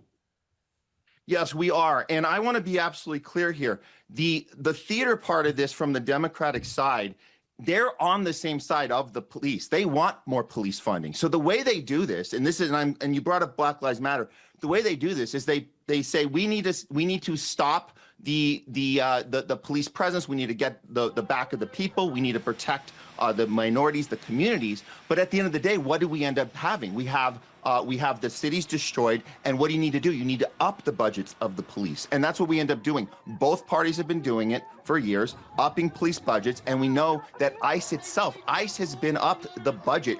Every single administration has upped the budget of ICE by about $500,000 every year. And that's been consistent. So it really doesn't matter who's in office at the time. The money is going to the military. The money's going to the police. And yet the people think that there's this battle going on between red and blue, when the reality is we end up at the same conclusion no matter who is in charge. What's your view of how the mainstream media has been reporting this? Because I'm getting a sense really that they're backing the local officials, saying that the response from the police is disproportionate. Just your view on that and what the response has been from law enforcement too, Matt. Well, I think that the media here has definitely got it wrong, and they have to tread lightly when they show up. And we've seen this with our own eyes. When they show up and the national news gets here, the local news, it doesn't matter. They have to be very careful because they know they're targets too by a lot of the vandalism. We've seen their vans be vandalized. They're going around. They don't have their logos. You usually see the logos of the news station. They don't have it. They're very careful. And when they report on this, they wait till they're back in the studio to talk about how scary it is out there. But like as far as the police response, that part is very interesting. Do they call it scary, Matt? Because I've heard a lot of them saying largely peaceful protests again.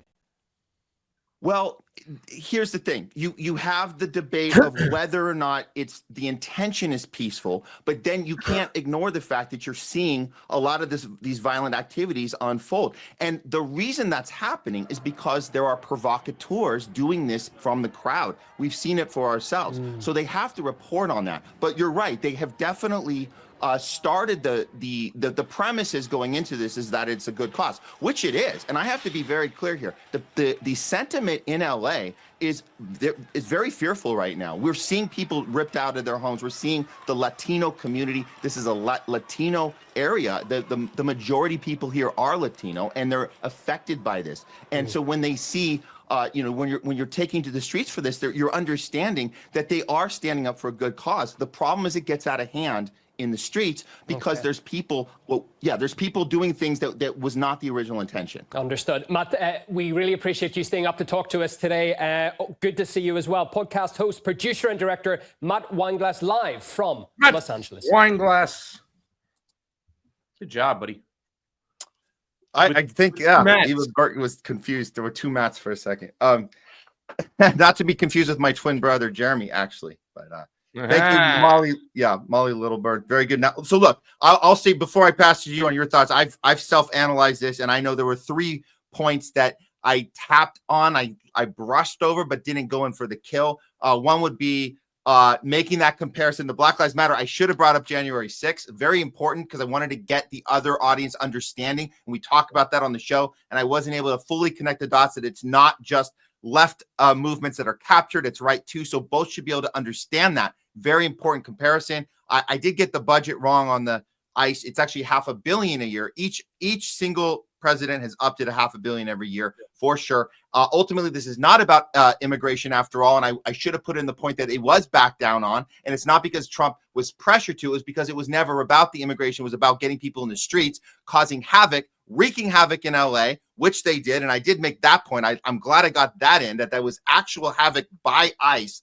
that was wreaked here in the city, which got people off into the streets to begin with. But the final point, and I think I was just a little too nervous to like go into Palantir, but I wanted to say ultimately this is about the surveillance state. I did mention the provocateurs. He didn't seem interested in going further on that, but at least that got said and out in the open. So I think I did the best with the time I had. But I'll let you respond. But what's your overall what's your overall message that you were trying to get out there? I mean, obviously, maybe you could have got it a little bit better in certain spots you're saying to me, but what was your overall message about what you were trying to convey on that show right there?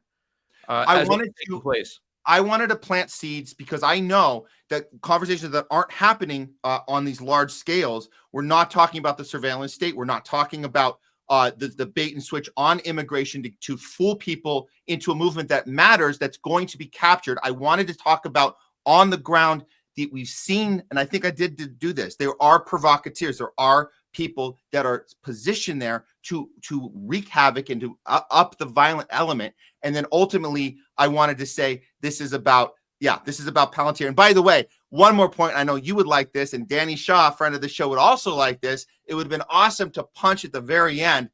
The reason we have the immigration problem in the beginning is American imperialism, which is another thing they never, ever talk about. So I don't know how to do all that at once, but I think just planting seeds, people can at least start to think for themselves and go, maybe I'm not getting the full story when I turn on CNN. It's tough, too, because the questions they're asking sometimes don't let you drive the bus to get directly where you want to get. Well, let's see if I have similar messaging in mine real quick. Mine's only like a minute and change. I did my interview first, and then they just played a piece of it later on. Take a look. Give me a share, and I'll put it on up. Here we go. Where is it at, Craig? Oh, here we go. Ready? Let me know. You ready? Okay, yeah. Adding to stage. Here we go. Let's see if this works. Craig Jardula is the co-host of the Truth Wire news outlet, and he says that the riots underscore how divided the U.S. is and are reminiscent of the color revolutions that Washington is alleged to have been orchestrating in other countries. Wow. This is so divisive. This is very, very divisive over here. It's almost as if Donald Trump is playing into the divisiveness. And that's why he mentioned the Civil War, because these are the areas in which they really enrage the people and get them to go to one corner or the other. And these things are meant to divide the country and actually kind of form a color revolution. And as we know, the United States has been pushing color revolutions all around the world. Well, I've said this before and I'll say it again. Whatever the empire does abroad, eventually the chickens will come home to roost and they'll do it on their own people. And that's what this seems like this is all about, because it's distracting from all the other crazy news out there. What's going on in Ukraine and Russia? Why hasn't it ended? Why has Palantir now been tasked to look at our data and collect it?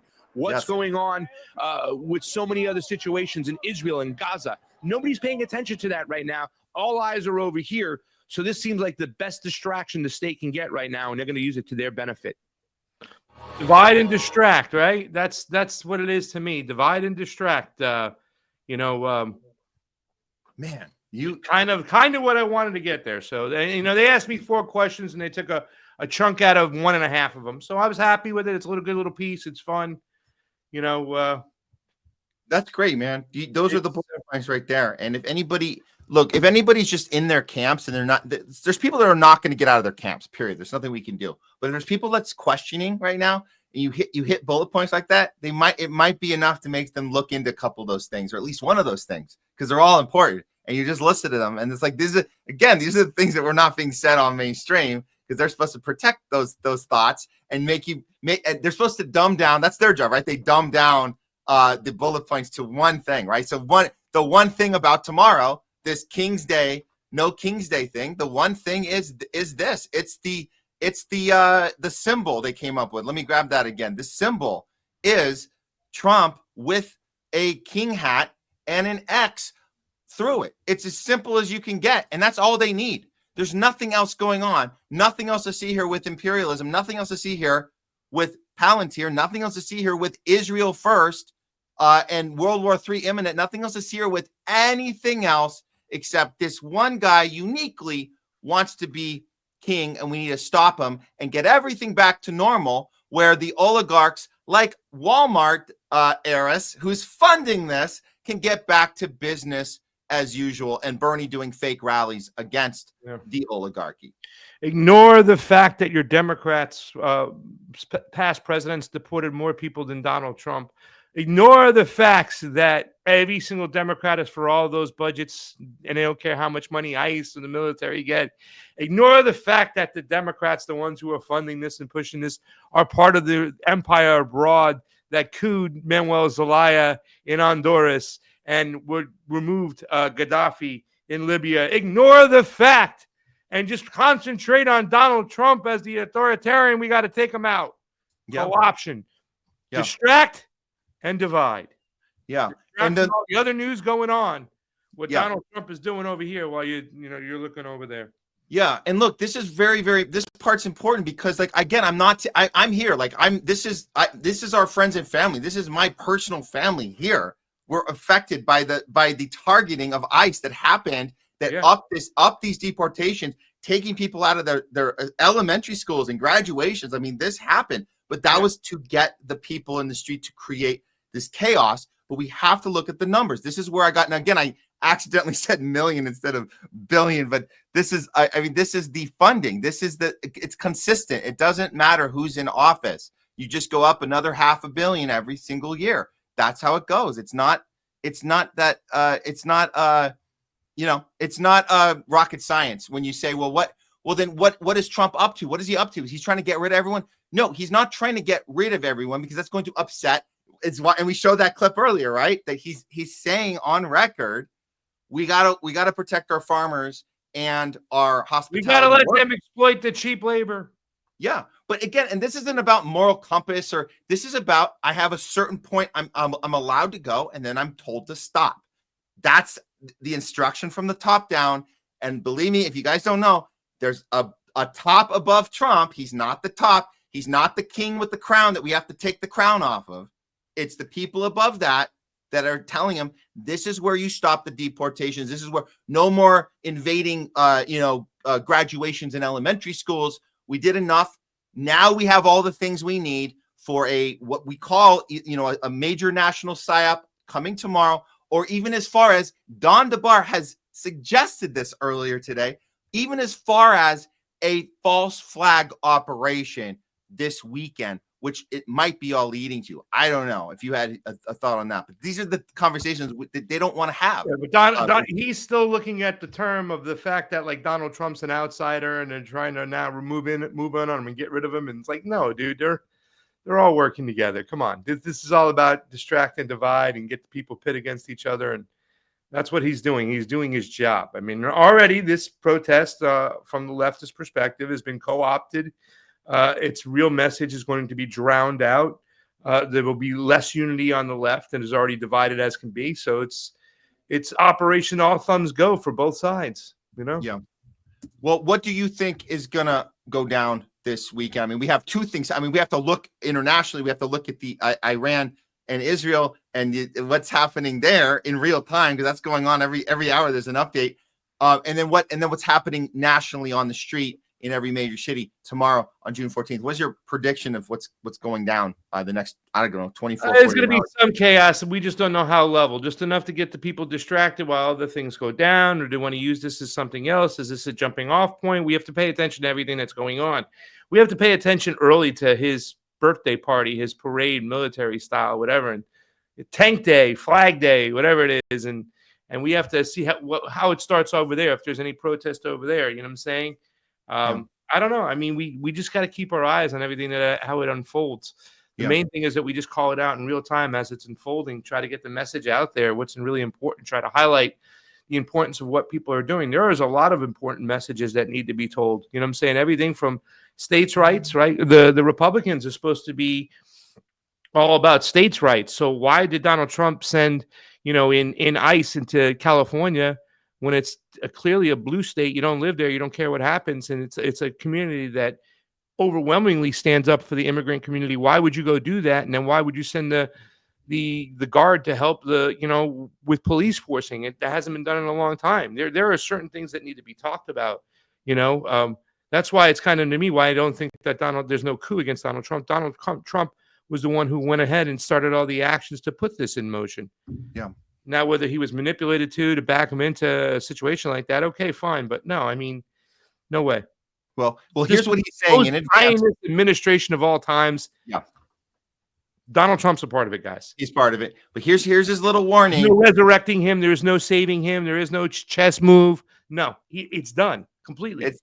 Well, here's his message to all the protesters ready to go out in droves tomorrow on his birthday. Here's what he's got to say to you, to us. Here it If is. there's any protester wants to come out, they will be met with very big force. By the way, for those people that want to protest, they're going to be met with very big force. And I haven't even heard about a protest, but this is people that just mentioning protests, but I haven't heard about it. They will be met with very heavy force. I mean, they want this. This is the rhetoric they want because people get behind this. They keep pushing it. Yeah. We can throw out the First Amendment because Israel says so. We can throw out the Fourth Amendment because it's an immigrant. We can throw out the Fifth Amendment because it's an immigrant. We can be more authoritarian. Let's keep pushing the boundaries. Let's see what we can do because the people are obviously cheering it on. And one side's cheering against the radical left. The other side's cheering against the Trump. I mean, it's just divide and conquer 101. Yeah. Well, I think we should.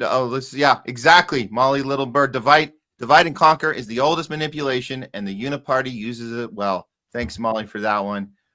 This is why we do the show, guys. This is why we have to warn you guys in advance. This is happening, and we have to stop simplifying messages. Again, it's a good cause, but it's been captured. This cause has been captured. This is a design by the Walmart heiress that put billions of dollars into this campaign. So just know that. I'm not saying don't go out in the streets. I understand you want to go protest. You're right. By the way, you have a right to protest. That's absolutely true. And when you have Florida police chiefs telling you you're in advance, they're going to murder you if you spit in their face, or worse, if someone next to you spits in a cop's face, they're gonna fire in your direction. You might get hurt and you might get killed just because you were standing next to somebody who chugged a lethal loogie in the face of an officer. And you know how delicate and fragile officers are these days, Craig. They go home traumatized by spit. So you're going to get unloaded on. So even with all that, and knowing that this is being funded by billionaire class, we're not saying here on the Homeless Left that you shouldn't go out and protest. Just know that what you're walking into is a captured movement. So be loud, but be aware and be careful. I know everyone says be safe, but just be smart. Not just about your physical safety, but be smart about what's really happening when you see those bricks that were laid out in advance, or when you see these people that don't look like they fit the mold and they come out of the shadows and they're fully in black and they have all these weapons and they throw them in smoke bombs and then are gone. Just be very effing careful, because what we saw in LA was freaking horrible. And if it's not the blueprint, which it is, it's the blueprint for the rest of the country and what the response is going to be throughout, I would say tomorrow for sure, and probably throughout the weekend. But we'll see. And we're going to be back here next Tuesday, guys, and we'll have some commentary for you on what happened. But we hope everybody's safe, and just stay smart, stay safe, and just try to understand what's really going on that you're not being told on mainstream outlets. So, amen, brother. All right. Well, we can call it today. Unless there's anything last minute thing you want to say, or no, I'm tired. I had enough. Thank you so much for holding it down, for bringing it back on a Friday after we missed yesterday. It was kind of, a lot of people had the same problem. Judge Napolitano had his guy pull it together, but they had a lot of problems. We're gonna have to figure out for the future. We're gonna figure out other platforms, other ways to get our shows engineered, because that stuff can be turned off in a flick of a matter like that. So, do you think that was a deliberate third-party cyber attack that happened? It's hard to tell. Doesn't matter. If the ruling class knows they can do it at any time, they'll do it at any time. So they'll do it at any time. Yeah. What does it matter? What does it matter? Yeah. All right. As our friend Bernie would say.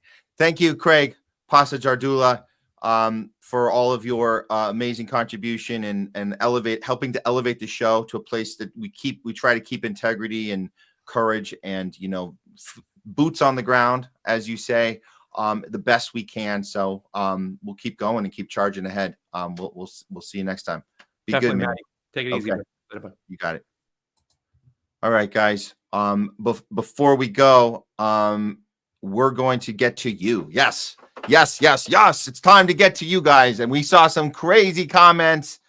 We're going to get to, I mean, you know, we're not getting to all of them. You guys know that, right? But luckily today, we don't have Leslie, but we do have our, I don't want to say backup to Leslie, but it's cool, guys. We do this as a team. We do this as a community. So we switch off. As you guys know, we switch off our co-hosts, switch off. We have a lot of people that are part of this cause. So, but you guys know him. It's Jamie Cheese-Ice. He's going to help us out today with talking back. So let's go ahead and play him in on the intro. Actually, that's a good word. Alternate. He's the alternate talking back host today. So we'll be doing this together for you guys. Get your comments ready if you haven't. If you say something that sticks out, we'll get it in there. This is not a first come, first serve basis. There's Cheese-Ice is the bomb. Thank you, Leslie. You see that? We're all aligned, guys. We're all aligned. Leslie's rooting you on there, Cheese-Ice. So you better be ready. Nah, he's ready. He's ready. And you guys, this isn't a first come, first serve on the comments. It's a best comment wins. Nah, it's just whatever. It's whatever we're talking about. We'll figure it out. We'll get you guys. We'll try to engage with as many of you guys as possible. Okay, here we go. It's time for talking back with Jamie. I got to throw on the thing. Where is it? Here we go. Yeah, this is you guys will like this one. Talking back with Jamie. Here we go.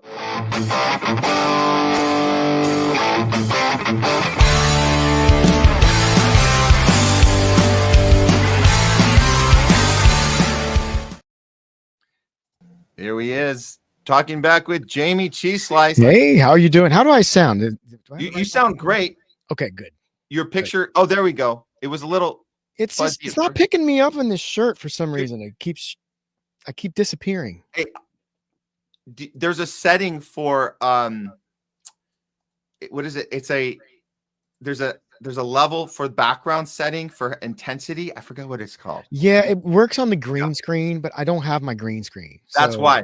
Why. I mean, I'll have my green. I'm finally going home tomorrow, so I will have my green screen again next week. I miss it because it cuts my hair out. Like you can't see my hair. Yeah. Oh. All right. Well, anyhow, we should get started. There's a lot of stuff to talk about today, and I know we don't want to go over 3 hours for sure. No, we got to get to it here. Okay. Right. So yeah, we've had a conversation with Don DeBar, Craig Pasta Jardula, been covering the No King's Day that's coming up tomorrow, this weekend, and all the levels there. They include the protests and riots and crazy shit we've seen here in LA over the last week. Plus we have, of course, Israel attacking Iran last night and the fallback from that and how everybody's maneuvering around that. So a lot of great conversations there. And I think a lot of people have a lot of debates. I hope mostly friendly debates within our viewers here, but let's get to some of that. So I'll pass it to you, Jamie. And then, do you need me to put it up on the screen? Or No, I got it. Here we go. Let's just get going. So Zootzilla has a lot to start the show off over on YouTube. And he said Trump is 100% aware. And I bet he started the attack on Iran. Yep. I definitely believe he was 100% aware. There's no way he didn't know Israel was going to go ahead and do this. I can't believe that. I can't get him a pass on that one. And he could have stopped it. He could have said, no, we're not giving you weapons, but they let it happen or authorized it. I don't know which one of those two is true. Yeah, I agree. 100%. Yeah. And he had to pretend he didn't know about it. He always does. He always does this. He did the same with the protests. I don't know about it, and then he does. So he doesn't know about it, and then he does. He always does. That's his little game, his little switch around. So he did that with this. He did that with the attack. I don't know about it. All of a sudden, we wake up this morning, and all of the talking points aligned. Of course, he knew about it. He's 100% in. So that's it. And he's like, we support. He uses the word obviously. We support Israel, and they did a really the greatest attack, the best attack ever. So there we are. Course, and there are other reports out there that's saying that all of this talk about negotiations was just a ploy to lull Iran into a false sense of security. Yeah. So they think, we're going to have negotiations tomorrow so they could hit them now when they weren't expecting it. Yeah. I mean, that's possible. And it's really scummy. and that's not going to do the United States any favors in the world, in the eyes of the rest of the world. Right. We can't be trusted. All right, moving on. Zuzilla also says, I'm 50-50 on Greta. We know the outcome before it started, but it's more that what our government is doing is what's more important. I believe that's what is implying there. And he also said, no way Israel would have killed her. I agree with that. With Greta, I'm kind of on the fence about that too. Like, Pasta says you can't trust her at all. Well, I mean, you also got to remember she's like only 22 years old. She's very young. I think she's 27 now. No, she's not that old. She's not even 25 yet. No, but let's find that out. I think she's like 22 or 23. But anyway, she's still very young, and she's been used by a lot of people, and she's been hanging around with a lot of the wrong people. So I think some of what she's doing is just out of naive. She's just naive, and I do think she's a good do-gooder, but she doesn't know how to go about doing it all. And she's been trusting a lot of the wrong people. But I also think the reason all those people in that flotilla or on this ship that was trying to deliver supplies, I think the reason they're alive today is because she was there. If she wasn't there, I don't think they would have had any problems eliminating all those people. Well, let me be clear. I still disagree with Pasta on what we think of Greta, because I'm more with you, Jamie. I don't think, oh, you can't trust her. She's a whole. I don't say that. I'm just saying that he was right, that it's a captured movement, whether she likes it or not, whether she's trying hard or not. I still think she's a good person. I think she's a good person. I think that she's been used her entire life. She's been used. She's not a leader. She's not the kind of leader that we need. Yeah. And that's what you can't trust. You can't trust her leadership because she doesn't know how to lead. Than trusting somebody's integrity. Right. So we have to make that distinction. So I should make it. And, I didn't make that distinction. That's my fault. I didn't make that distinction earlier. I certainly didn't make that distinction when I went on Hardlands Media with Kit and his audience, man. They let me have it. They did not on Rumble, but on the YouTube. Isn't it weird? We do have different audiences. I noticed that too on our different audience on YouTube and Rumble. But on YouTube, they let me have it on Kit's show because they were like, how could you do this? How can you say this about her? That she's trying to help people. I know she's trying, but I think so too. But the problem is when you come back from that captive moment and you double down and say, look how bad they treated us. That to me, that's a slap in the face to anyone who gets really kidnapped and captured and doesn't have a camera on and doesn't have a sandwich and gets raped and tortured and humiliated and traumatized, and starved. That's not, she should have done I would have been more on the 50-50 side on this still and said, Pasta didn't win. I would still be 50-50 on it. And if she said very strongly that I was manipulated on this thing, and you're trying to pretend that this is how you treat people that you capture, and it's not. We got the easy treatment. I can't even imagine to begin to believe how you treat other people that aren't me, that don't have my pull. Yeah. So that's really the message there. And the other thing that she needed to say was, how dare you go tell your Israel media and Western media that I refuse to see, because that's what they said. Greta was sat down and shown footage from October 7th, and she refused to see it. How dare you say that about me? She should have said, you don't have the footage, and you manipulated that too, you sons of bitches. So she says the genocide is happening. She says Israel's committed war crimes. That's great. That's awesome. That doesn't get new people interested. That only is playing to people that already know those things. Yeah. Therefore, Craig is right. This is not something that is going to have a good ending to it, because the people that are allowing it to happen don't want that ending. They want to keep. She lacks the experience. That's the point. She lacks experience to understand that doing what you said is what she needs to do. Yeah. And the kind of leadership she's learned is from people who captured her movement. What about the Hannibal Directive? She's not stupid. She knows that the Hannibal Directive happened. Tell us that. Say that's these piece of shit liars are saying that I wouldn't see footage when you are the ones that murdered everyone that day. The majority of people that died, we know this. They admitted it. So but to know to do that, you've got to practice it. You got to be prepared for it. And she's not around people that are going to prepare her to do that. Okay. And so she's not trustworthy as a leader, because I don't think she has the right skills to be the leader that we need in a situation like this. But I do trust her intentions. I do think she is a do-gooder. Yeah. I think she wants to make a difference, but she doesn't have the right tools in her toolkit to do it. Yeah. And it's not her fault. It's just she's been around the wrong people. And again, what happened is, what's the end result? We still have people divided. More people hate her than now. They think she's anti-Semitic more than ever because she refused to see footage of Israeli babies getting their heads chopped off and put in ovens, which doesn't exist. And so it's only made people more divisive. And the most important thing that did not happen is the Palestinians didn't get the effing aid. So there's that. Yeah. So nothing. Yeah. So we didn't move forward with this. Therefore, one can conclude that whoever's allowing this to happen allowed it to go to a certain place and then stop. And that's it. Right. Nothing has been gained. Yeah. So if anyone believes what the government promises to the people, you're a fool. Well, it's kind of where we're at now, at least with our government. I don't think all government is bad, but we have a bad government. So I think it's possible to have a good government. We just don't have one. Also, there's other people that have bad governments that know their government's bad. The American people have no clue that their government's bad. That's the big problem. Freest, the coolest, the baddest, the most awesome at the end of the freedom Soviet in Union, the world. They have no the clue. Soviet people, they knew they were being propagandized all the time. They know. Americans still trust our media and that they're getting the truth. Yeah. We don't know that we're one of the most propagandized countries in the world. Yeah. I don't think we're the most. I think we're the second most. Yeah. But I posted that RT on my Facebook. I had people comment, Putin propaganda. That's RT. I'm like, you guys, see, they're mad. They're mad at me for trying to tell the story. Yeah. About LA. I'm the guy not getting a paycheck from Pfizer. I'm the guy not getting a paycheck from the military industrial complex. But you would rather watch Rachel Maddow. Like, Rachel Maddow.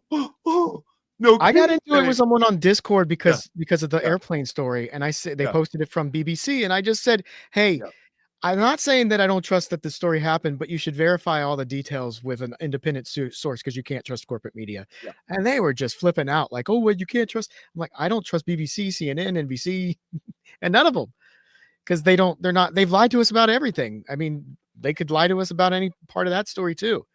Yeah. And if there is truth to be told, they're not going to tell it to us.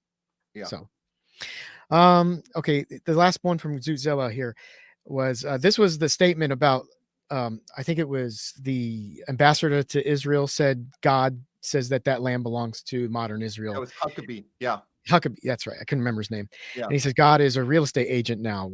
WTF. So I thought that was funny. And Craig did that with the Foster read it with the Southern dialect. It was awesome. Just like, we're doing the right thing. It started like oh, so you already showed that one. I missed part of the beginning of the show because I was working somewhere else. So that was Huckabee. Yeah, no, I said I would help it. Yeah, that's okay. No big deal. All right, here we go. United Front. This is Jokers for You. So Jokers for You, and I kind of got into it in the comments a little bit during the show. Okay, that's fine. fine. I'm going to share some of the stuff he said. A United Front under leadership of the people is the only strategy that will work for a revolution in the U.S. I actually agree with this statement. Yeah, I think that's fair. United we stand, divided we fall. And like this idea of individualism that we pushed on the American people is the ultimate form of divide and conquer. You can't divide the people any more than by making us all be individuals. Yeah. And that's where we're going. I actually agree with this statement as very well. But he says, you guys are literally going out of your way to discourage people. And I don't think you guys are doing that. I might be doing it a little bit more than you are, but I'll explain why in a little bit because there's some more comments here. But I don't think that's what we're doing at all. We're warning people that what this protest is really about. It's not a real or a grassroots protest. There is real grassroots revolutionary protest energy out there, but it's being completely misdirected into things that ultimately don't matter. Like the biggest thing, this No Kings thing is really about Orange Man bad. And we know that that's not really a political goal. I mean, yes, he's bad. What are we going to do about it? He's not going away. He's going away in 3 years. Do I have to say this again? I think I got to say this again. I'm not telling people not to go out in the streets. I'm saying go out with your brain, go out with your awareness and your critical thinking skills. And guess what? You can actually make a difference. I'll give you an example. I'll say this. Here's how you can make a difference. If a news crew comes up to you with a camera in your face, they say, why are you here? What's going on? Do your thing, guys. We're giving you you're giving you the tools you need. If you get and that happens all the time. Happened to Leslie, one of these protests. It's just you turn your head and you got a camera in your face. What's going on? Tell us. Microphone. So I'm saying go out there with your brains on your heads, because a lot of people out there do not have that. But they don't want the people who have brains talking to the cameras. They're not going to show you on TV if it's a live. You're here because you're anti-war. You think the government's doing things wrong. We got to stop Palantir. You're not going to make it on TV. Jamie, there's a lot. I'm not saying ABC national news. I'm not saying CNN's gonna. I'm not saying that. I'm not saying Anderson Cooper's gonna put a mic in your face. That's not gonna happen. What I am saying is there are independent news media out there, and they have live feeds going. I'm telling you, I'm out there. I'm telling you, they do a lot of live feeds where they don't have time to edit and they want answers now. And they've flown in from all over. I hear all sorts of dialects, all sorts of different people are out here. They've been in LA. Now they're going to be in other places. They're going to be in Texas. They're going to be in DC. They're going to be in my, certainly some shit's going to go down in Florida, Chicago, San Francisco, wherever you end up. There's going to be and this is just one idea, James. I'm just saying, one way you can be effective. Exactly. This is the kind of stuff we need to be talking about. Yeah, I agree, because I don't really know what the answer is, and I'm gonna.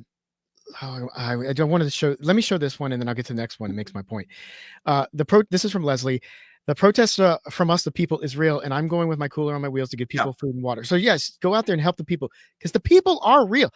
There is real energy for protest. People are very upset. I just think it's being misdirected into something that will be ineffective, but ineffective for helping the people, but helpful for the government for furthering their goals. Bring a sign that says we're against totalitarianism. We're against the technocratic age that we're headed in.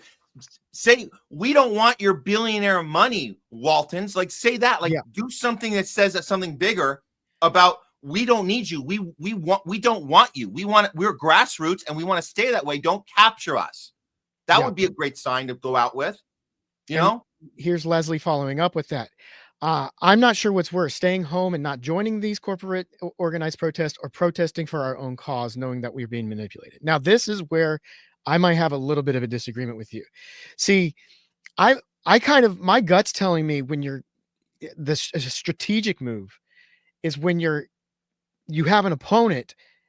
I don't want to give them what they want. They want me to move into that space. I'm going to do everything I can to not move into that space. And I feel like they want us out there protesting. No, they don't.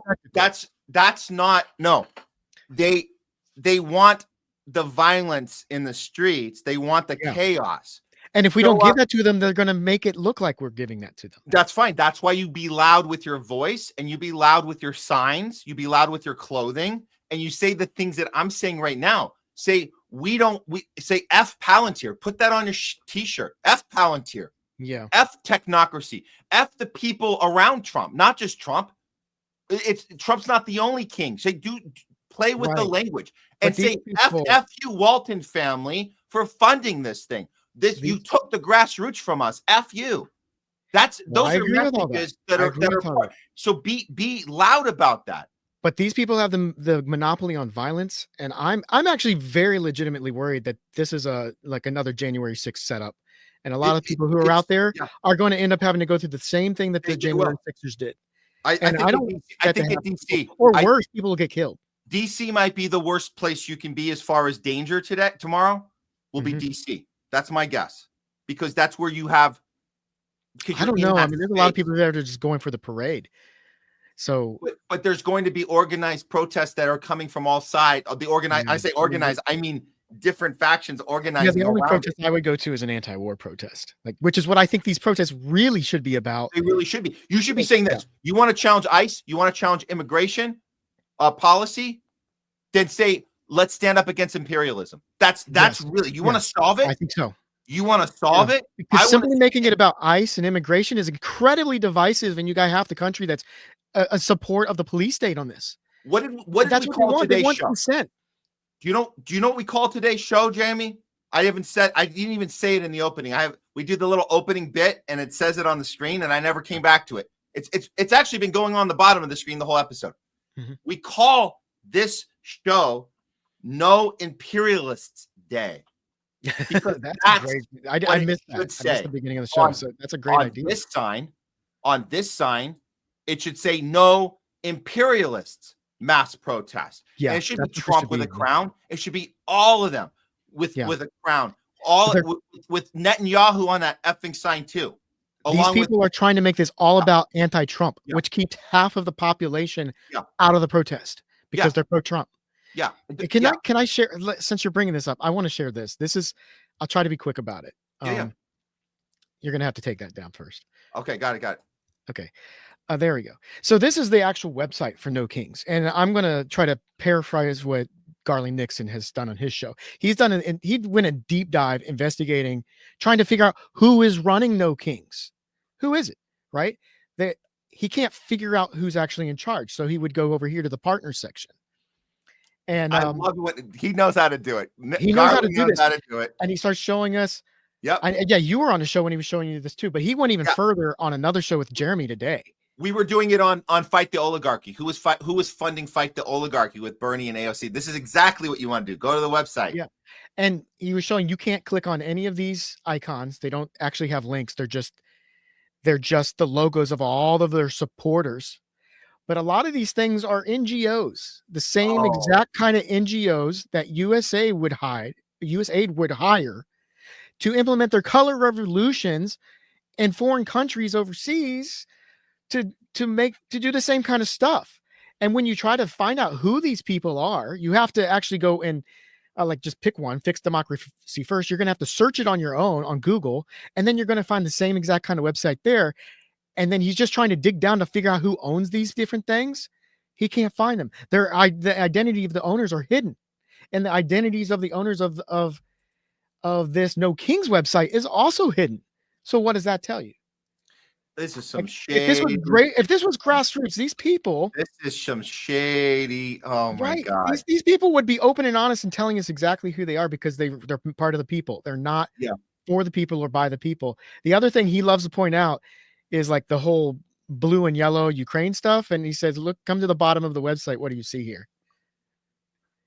This is the Ukraine flag. There you go. The Ukraine colors. Yellow wheat fields. Spreading democracy, everyone. We're spreading democracy. This is the same people that have been pushing the same propaganda on us for the last 3 or 4 years and are trying to take this revolutionary energy for stopping things that need to be stopped and just steering it into we hate Trump. Hey, can I address this Jokers for you thing? Because I appreciate you showing a little of it, and we don't have to go. I know it got pretty intense. I kind of put my eye over it. I was like, pretty bad there. Go for it. Yeah, because I actually do feel bad. Yeah. I wasn't trying to get anything personal with him. But we definitely had a disagreement. But this is not about discouraging. So you put a little bit of the first part before it got crazy. But Jokers, look, we come from the same place. We want people to feel empowered. We're giving you tools to feel like you can be empowered but you have to be able to look for those red flags. We've learned how to do this. We didn't know this. We didn't just automatically know how to do this. We fell for Bernie. We fell for these things. So now we know how to spot the red flags. And Garland, his approach to investigation, that's brilliant. It doesn't even it takes 2 minutes. It takes 2 minutes. Jamie just showed you.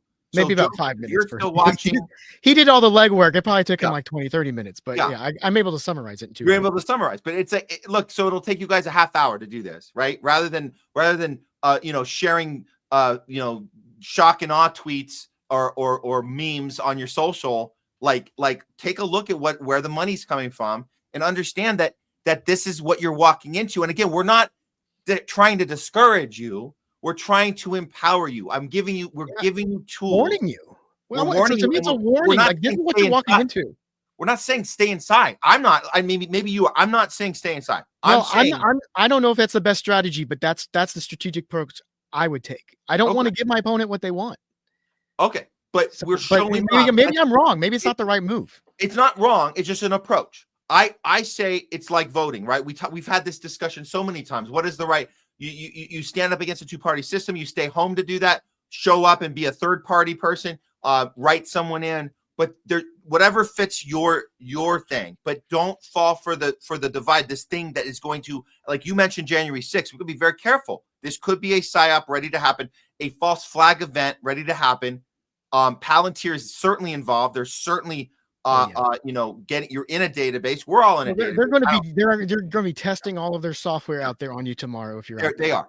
And then they're going to collect all the data on you and make sure you're going to be the first people put into their database. Yeah. But know how organizing is supposed to work. And this isn't how organizing works. It's not top down, it's bottom up. This is not real organizing. Yeah. This is it is organizing from the state. This is not organizing from the grassroots. Right. And and then you have to know what the demands are. And do you agree with the demands? That's also another thing. So understand the demands of that the Waltons are putting out, the billionaire class is putting out, and their demands is to stop the tyranny of Trump. That's the demand. It's not saying anything. And I love that you brought up the NATO colors, because it's NATO. NATO is the reason we have an immigration problem. They create the refugees around the planet. They create the migrant situation. They create a situation where people have no choice but to flee and to come here. So if you have NATO supporting your cause, which Bernie and AOC did with the Fight the Oligarchy, same thing. Yay to NATO, yay to NATO. Then you're on the wrong side of the thing that you think you're fighting for. So just know that. Again, I'm not saying to stay home, but just take that information. And jokers, if you're still watching, we're not discouraging. We're trying to empower.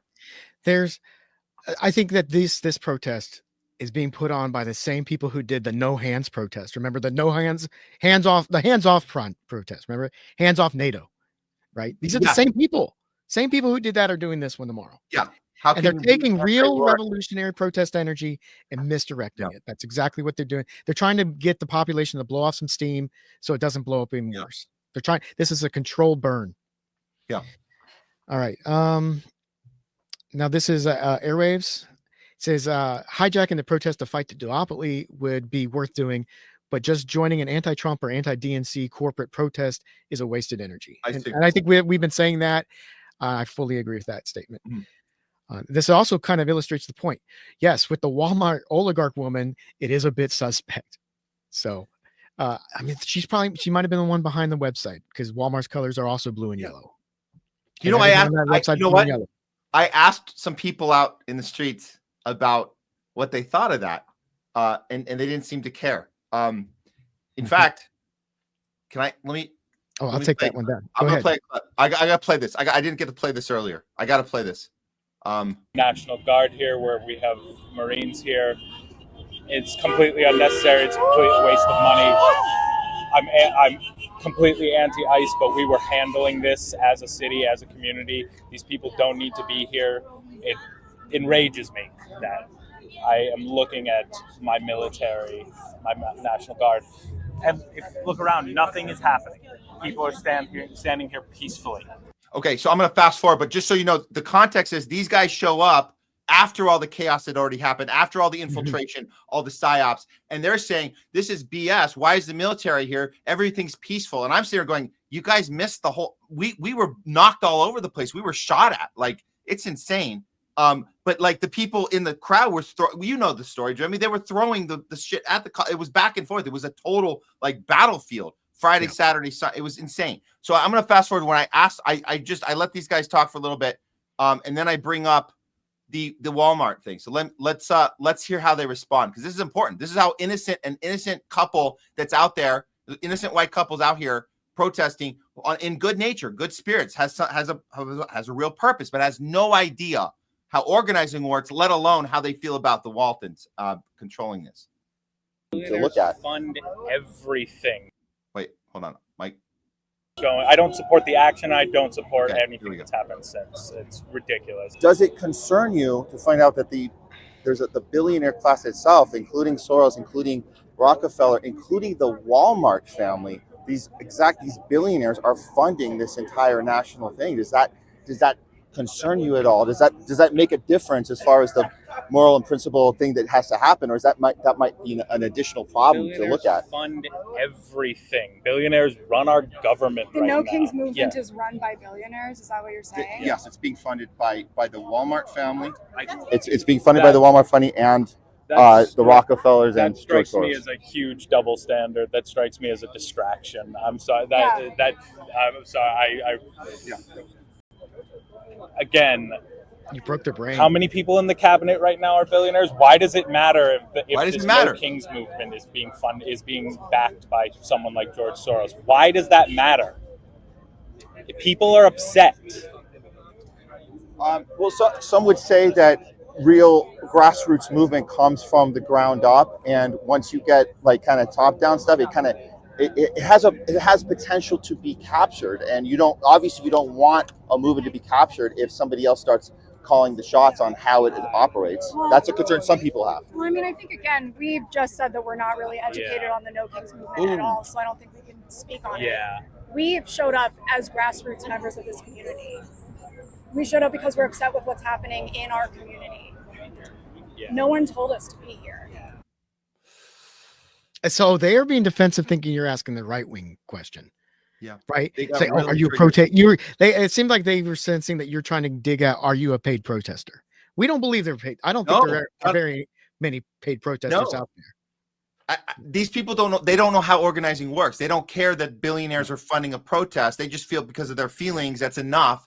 When I asked him earlier, I skipped this part. When I asked him about, do you know what the demands are of the protest? He goes, we don't care about the demands. So that to me just, and that's an innocent. They don't know. They don't know that showing up with a sign isn't what protesting is about. It's about organizing. They don't understand what organizing is. Organizing is about bottom-up movements. That's the one thing Dr. Shiva knows very well, even though he's very rude to us when he comes on the show, but he's very right. Bottom-up, grassroots, they're not funded by billionaire class. Right. And you have to know what your demands are. Like the Palestine protest, those are very well organized. We know they know how to behave together. We knew who was organizing them too. Yeah. It's very hard to do this. You guys, this isn't easy to not take billionaire money, to tell Bernie and AOC to go get the F out of here. And by the way, they only show up after when you're doing something that is making a difference. Then they show up. They go, oh, it's time to capture this. You go, no, we were fine without you. Get the F away. We got this. That's how you got to be. But they don't know that. And I'm not ragging on these guys like them personally. I'm just saying this is the type of innocent, good-natured, good-intentioned people. You crack their brains when you ask them, does this matter? Do you care about demands? No, I don't care. That's not really important. I feel something. I'm here because I feel something. And that's how you're a perfect target to be manipulated and taken advantage of. You're vulnerable when you're emotional. You got to show up with your mind too and your understanding, not just feelings. That's our big message to you guys today. And that's one of the things I was trying to warn people about with the India airplane crash. It's like I when I heard that happened, and knowing what's going on geopolitically, knowing what's going on with these protests, instead of just saying, oh, that's a horrible accident, my mind's now going to, okay, why did this happen? Was this intentional? Was this or was this just an accident? And honestly, you don't know. From watching the footage, you can't tell. But now you've got the one survivor, and they say that they heard an explosion or something like 30 seconds before the crash. So, okay, something went wrong. Was it a bomb, or was it just Boeing's cutting corners causing this crash to happen? We don't know. I don't know if we'll ever know. And I know we won't get the truth from the mainstream media. But was this intentionally supposed to happen now to distract from all these other big things that are going on right now? Like because we've been talking about this attack on Iran for a week. Like everybody's been expecting it to come. We're just not knowing, is it really going to happen, or is this just chatter? And everybody's been talking about it. And then it finally happens. Right after that, airplane crashes. So now I'm even more suspect about that crash. Was it legitimate or was it not? Because also remember, India has issues with Pakistan. So could have been Pakistan doing some sabotage there. Who else was on the plane? We don't know who was on the plane. Was there somebody important on there that the establishment needed to kill? So many questions around it. And I just, when you see a tragedy like that, it makes you emotional. And when you're emotional, you're vulnerable and susceptible to manipulation. And I think those people are kind of illustrating it in a different sense, because they've seen some of these events that are traumatizing, where ICE is just going in and just ripping people out of their homes. I mean, they say it was with cause, but maybe it's a cause we don't agree to. And now you got people who are emotional. They want to get out there and do something, but they don't know how to do it. They're just going out in the streets, and that's how you end up getting people who really are well-intentioned, supporting causes that are just captured. And like Molly Littlebird says here, good causes are taken over by the establishment. That energy is real, and it just gets subverted and directed into something that is ultimately not going to end up in real change. And I tried to make this point to people during Black Lives Matter too.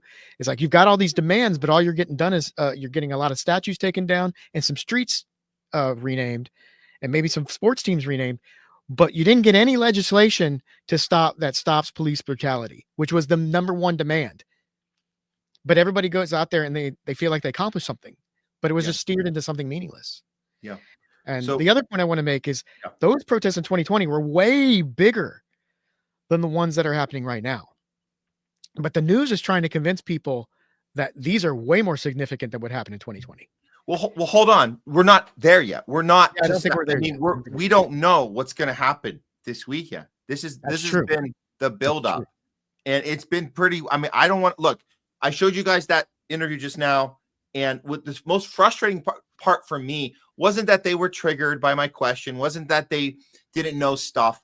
What was most frustrating for me was that the scene that they arrived to that day, I believe this was Tuesday or Monday. I'm now mixing up the days. Might have been Wednesday. It was Wednesday. So Wednesday, they show up. They weren't there Sunday, Monday, or Saturday, Sunday, Monday. We were there Saturday, Sunday, Monday. And it was calm. There was nothing going. So the guy at the beginning goes, you see, look around you. We're all peaceful. Yeah. And I'm like, this thing was total chaos just 2 days earlier. So I think that there's a part that's missing when you don't show up and see it for yourself. And like, I'm not trying to like, hey, we were there. Hey guys, I'm saying that when you go and see something for yourself, it's really hard to turn on the TV and have everybody telling you 5 different things that aren't true. And they're all contradicting each other. We were there to see it. And it was insane. And it was tough. And it takes time to figure out what happened. It really does. Yeah. You can't, I mean, we kind of have a good grasp on it because we've been looking at this stuff and studying it for years. Yeah. It's not easy to absorb overnight. And when you're first exposed to it, it's something you really want to reject because it kind of contradicts everything you've known. Yeah. But they did this too in DC after January 6th. Yeah. January 6th, it was like about a 3-4 hour protest. And then they brought in the National Guard and locked down the city for weeks. National Guard was there. For weeks when there's no threat of anything happening. And they knew there was going to be a big crowd of angry people there on January 6th. Everybody in the city knew it was coming. And so everybody's like, oh, you want to stay away from there. You don't want to be near these protests because all the MAGA people are coming. And it's not like it was a surprise. But they didn't have the National Guard there when it would have made a difference. They brought it. They were sure happy to bring them in for weeks after the fact when there was no more threat. Threat was gone. Yeah. Well, and that's how they were kind of doing that this week over there in LA. So the Psyop works a little differently depending on the target group. So with the gun loving Second Amendment Trumpers, they know you don't send a bunch of cops and intimidate, and they're not going to be. It's not going to make sense. They're going to attack cops. They love cops. Mm-hmm. What you do is you set up a situation where you can take selfies with police, right? You remember all the selfies? Hey, come here, cop.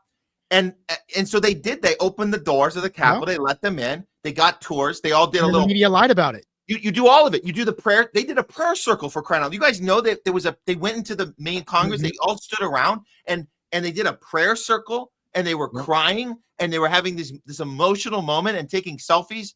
And before you know it, everything went chaos. Why? Because the provocateurs made sure of that. And they broke windows in other areas so they can get that on camera. Look at everyone breaking in when they were already let in the other side, but the news only will so you guys know that. So what I'm saying is you target the PSYOP operation is done differently. It's personalized. So you can get a left movement a lot differently. All you got to do is set up a battle, a war in the street against the police. So one side's doing selfies, the other one's doing they stick these people in the mix and they start throwing these bottle rockets and this smoke at them and these you're getting firing back and forth, and then you're saying, look at these people, they're domestic terrorists or they're foreign terrorists not allowed to be here terrorists, but either way you paint them as terrorists, as we saw January 6th, we're domestic terrorists and then you take away due process. So the same shit. Protesting is now a terrorist act in this country. Yeah, we're supposed to have the right to do it. I mean, in fact, the forefathers told us, like, you need to do this. You need to shake up the government every once in a while. You need to keep them scared of you. Yeah. But I think those days are over. They're locking that down. All right. Let's keep going on. So I said, you could oh wait, actually I think Leslie said this first. So that would be grand if all kinds of people would show up to protest, to also protest the military industrial complex. Yes. That's what we, like you were saying, you go with the signs of what we really need to be here for protesting. And I agree. I think if we could flip the script and turn the No Kings Psyop into a real anti-war movement, that would be something. There you go. But they wouldn't expect that. Like people coming out there say, forget Donald Trump. We want no more war. This is about a bigger thing than just Donald Trump. Then that would take control of these protests away from the No Kings people, and it wouldn't be what they want. Yeah, and that's you have to connect it. It's not changing subjects. It's connecting it, saying you want to fix immigration, stop American imperialism. You want to fix this so you connect the issues and you go deeper. That's how. If there's a way to get people smart enough to, and I think they are. I think people are smart enough. They're just, their minds are captured, so we have to uncapture them, and then this will make sense. Well, But to a how do lot we of do people, this that? is really just about immigration. Yeah, but it's so much bigger than this. It's about our foreign policy. It's about surveillance. It's so much more. Yeah. All right. All right. I've got a couple more. One more. Yeah, I got one more thing here. Okay. This Molly Littlebirds. This was after the protest discussions. So if the U.S. would cut off all funding and stop supplying weapons to Israel, sorry, let me start over. If the U.S. would cut off all funding and stop supplying weapons, Israel would have to stop. The U.S. is complicit in this. Yes, absolutely. And all of it. Like Israel can't do what they're doing without our backing. We give them $3 billion a year, and look at what they do with it, besides give themselves health care when we don't have it. All right. And then the last, this is funny. Leslie says, wait, you're a twin? I thought I was just explaining the same thing to you all over again to the same person. Yeah. No, I misheard that. I thought I was explaining the same thing all over again to the same person. I'm sorry for confusing you there, Leslie. But no, this whole time there's been. Now she knows. Now she knows. She found out. I know it's a hard way to find out. It's like live on the show, but I had to come clean at some point. But there we go. There we go. Yeah, they were. I missed that show. I think I was probably working that morning. It's okay. They were. And if you guys want to see how Matt, actually, I don't know if you can. No, I don't think you can still see the live comments. Well, you can on YouTube, but Kid always makes it like unlisted. Yeah, so he takes it down. So you can watch the segment. It's the Greta Thunberg segment I did with him 2 days ago. But I don't think. Yeah, he doesn't. Whatever. It doesn't matter. It doesn't matter. Yeah. Wow. I'm sorry I missed that. I might have been able to calm them down if I had been in the chat. Oh, it was bad. It was bad. Yeah, but I'm there often in Hardlands Media. Hardlands Media is a very fun chat. A lot of people telling a lot of jokes, get a little spicy in there sometimes. I highly recommend it if you want to laugh a little bit in the morning. And he does. That's why I really like his show. And he does this segment called the Morning Dump, where he just shows like little cutesy little videos and does some react content. I'm like, Kit, you need to take that segment and put that on TikTok, and it would just be huge. It'd be great advertising for your show, and just that segment would be perfect, and you'd get millions of views just doing that, just on TikTok alone. It's great. It's a great segment. I should get him to be inspired to do a little jingle. You know, we do the jingle. Yeah, he needs that. He needs that. Little morning dump. Little tune. Like, hell, it's time for the morning dump. Yeah, something like that. There you go. Like a little. That would be funny. Yeah. I'll talk to him. Maybe we could put something together for him. Yeah. I mean, AI music's getting so good. He could probably do it himself. Yeah, that's true. It's sad but true. It's there goes art. There goes art's you know, we're all of the artists were screwed, but we're all But I mean, I think the way forward is to learn how to use those tools and be the one doing it, because there's not going to be many people. They're not going to need many people doing it, but somebody's going to. Yeah, it's really unfortunate. We're using AI to do art. The one thing we don't need AI to do. There's everybody, like most people want to do art. We don't need machines doing art. No, it's insane.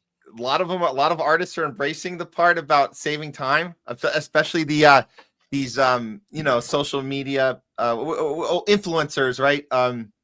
There's people that they think I could save so much time if I just have AI just do the thing it was gonna take me triple the time to do anyways, and they could just do it quicker. And they know me, they know my methodology, they know there's an algorithm, right? So I think there's a difference between Yeah.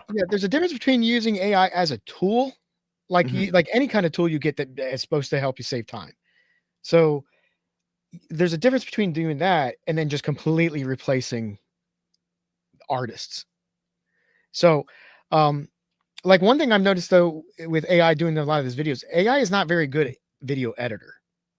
So it's good at making things you might want to put into a video, but you still need a human in there to edit it right now. Maybe one day it'll figure it out, but it hasn't gotten to that point yet. But it does allow a lot of people who can't draw to now draw things that they can use to represent it. And I think it depends on what kind of work you're doing. Like when you're making thumbnails, like throwaway stuff, I'm not really against AI, but when it's like the content, that's when I get up against AI. I feel like you really need a real human doing that. But the cat's out of the bag. It's not going back in. We're doomed. AI's here. We are doomed. Get ready for the Matrix. Get ready for Terminator 2. That's our future. Just pass out the blue pills already. I'm ready to go back to sleep. Hey, the problem is once you're out of the Matrix, you can't go back in. Yeah. It's impossible. Yeah, you can't. Yeah, you can't. Yeah. Now you know the truth. Yeah. You're not going to fit. Yeah. You're defective. You're not going to be a good battery source for the machines. Exactly. All right. I think that'll do it here for talking back. Thanks, Jamie, for running it today. Thank you for having me, and it was a pleasure. We'll do this again. Cool. Awesome. See you. Bye, Leslie. She says bye. All right. And I think oh god, I hate it when I press that one. That's always a bad one. Okay. This is the box I wanted. Okay, here we go. We're gonna end the show. I'm gonna play one more clip just because I really wanted. I was trying to find an opening for this.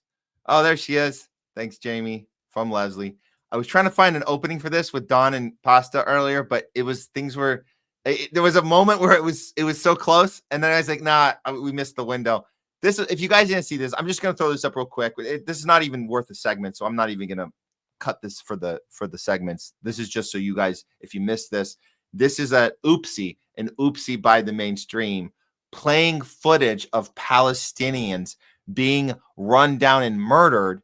Although it's not graphic, but they are running for their lives, and we do know that at least 14 people got murdered in this exact scene.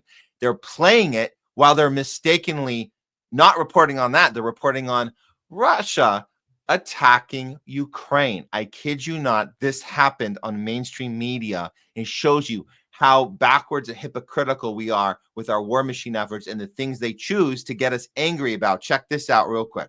Kharkiv, Ukraine says the city has been seeing its worst attack since the war with Russia began. At least 40 explosions rattled the city on Saturday morning, which left at least 2 people dead and more than a dozen wounded. Rescue workers have been searching for more victims. This latest attack, it comes a day after Russia launched a separate barrage that targeted cities across Ukraine. Moscow had threatened to retaliate for Ukraine's recent attack on nuclear-capable planes deep inside of Russia. And of course, our friends over at RT noticed that and put that out there. That is insane. Getting the Western media telling us Putin's out of control with his attack on innocent Ukraine, and we have to keep funding that war. Meanwhile, the people are running from bullets that we funded in Palestine. And those people were starving enough to show up to get food, and they were fired on. And most of them got out, but there were about 14 deaths at least, probably more, but we saw those early reports. So that's the footage you just saw. And that was in Rafah, the most southern point tip of southern Gaza. And we funded that. Meanwhile, they're trying to scare us into Putin is trying to take over the world. So we better act now, act fast to save democracy. Okay, that ought to do it for today's show. I hope you guys have a great weekend. We generally don't do Friday shows, as you know, but this, circumstances, we did it. We had to do it. We're going out in the street tomorrow. We'll be in LA covering the National No Kings Day protest. So we will be there, and we'll report back to you guys on Tuesday. If some crazy stuff goes on in the interim, maybe we'll come on and do a quick live with you. I don't know. It really depends, and it really depends on Iran, Israel, and the next move on that front. So a lot of things moving quickly, but we appreciate you guys taking the time to tune in with us at The Homeless Left, and we continue to get the message out about non-tribal approach to news, non-tribal approach to conversations. Take what we're giving you. We're just trying to give you guys tools to utilize in your own lives. We know you have busy lives, you have your jobs, you have your commitments and priorities, but we're trying to give you guys tools that you can utilize in those conversations that might actually make a difference, changing one mind at a time or whatever you want to call it. But that's what we're all trying to do. It's our form of protest, whether you're out in the street or having conversations. We should always be in an active mode of protesting. That'll be the theme for today. As we're calling this episode, we called this episode the eve before No King's Day March. We called it No Imperialist Day Special or whatever. No Imperialist Day. That's what it should be called. No Imperialist Day. Anyways, thanks for everything, guys. Take care. We'll see you back here Tuesday. Thanks to Craig Pasta Jardula and Don DeBar and Jamie Cheese Slice and Leslie in the chat. Thank you for running that and helping us with that. I guess we'll say she was our moderator today, our mod. We call them mods. We're looking to recruit new mods, actually. So reach out if you guys if you're interested, if you guys are regulars and you're interested in helping us moderating some of the episodes, reach out. You can reach out to me on Twitter, actually directly to my Matt Weinglass at Twitter. I'll just throw that up here real quick. That first one there. Reach out to me, DM me if you guys are interested in helping us with doing a mod job for us. Just, team effort, team thing. Appreciate it. Sorry, we don't have a budget for it just yet, but as we get bigger, we might actually have a budget for it. So if you're able to do it, you're watching the show anyways, let us know. Team players, welcome. And you can always support us over at the locals, homelessleft.locals.com/support. Goes right to our support page. One time or monthly would be great. Any little bit helps us continue what we're doing. And of course, that's because Rumble and Twitter haven't pulled the plug on us. Thank you, Elon. Thank you, JD Vance, Peter Thiel. Thank you for not pulling the plug on us. Little shadow banning going on, but you haven't pulled the plug like YouTube. YouTube pulled the plug. That's why we had to start a new channel on YouTube, because the Homeless Left has been terminated on YouTube. THL Presents, you can find it. We actually just hit 3,000 followers on there, which is insane because we just started the channel. So there's actually a need for what we're doing. A few of our videos blew up. We're at 90,000 something for our Gal Gadot protest video. Go check it out. It's on our homepage right now. Sign up for that. Be part of the movement. THL Presents. It's still Homeless Left. They don't know. I don't know how they don't know. It's very weird because we just qualified for monetization. I don't know how that happened. I assume they're going to take it away from us any day, but we're going to do it as long as we can. And if they take it away, we'll just think of a new name, because guess what? Like Michael Scott says in the Office, we'll never run out of new names. We got a ton of them. We got an unlimited supply. So bring it on YouTube, bring it on Google, bring it on censorship industrial complex and the powers that be and the Zionists that run the planet. And both parties keep captured and people put against each other. Bring it on. We the people will fight back. Nonviolent resistance, power to the people. Remember, when you go out there into the world, always go out with courage, conviction, and above all else, principle. I'm Matt Weinglass. I'll see you guys next time on The Homeless Left on Tuesday, Thursday. Take care. We'll throw up a few comments on the end. We're going to leave you with one more Anna Kasparian moment. She's been good on Palestine, very good on Israel. Good for her for being right on this issue. Other stuff, not so much. This one she's got. Always nice to see her yell about Palestine, free Palestine on Piers Morgan. Check it out, and we'll see you guys next time. This out, okay?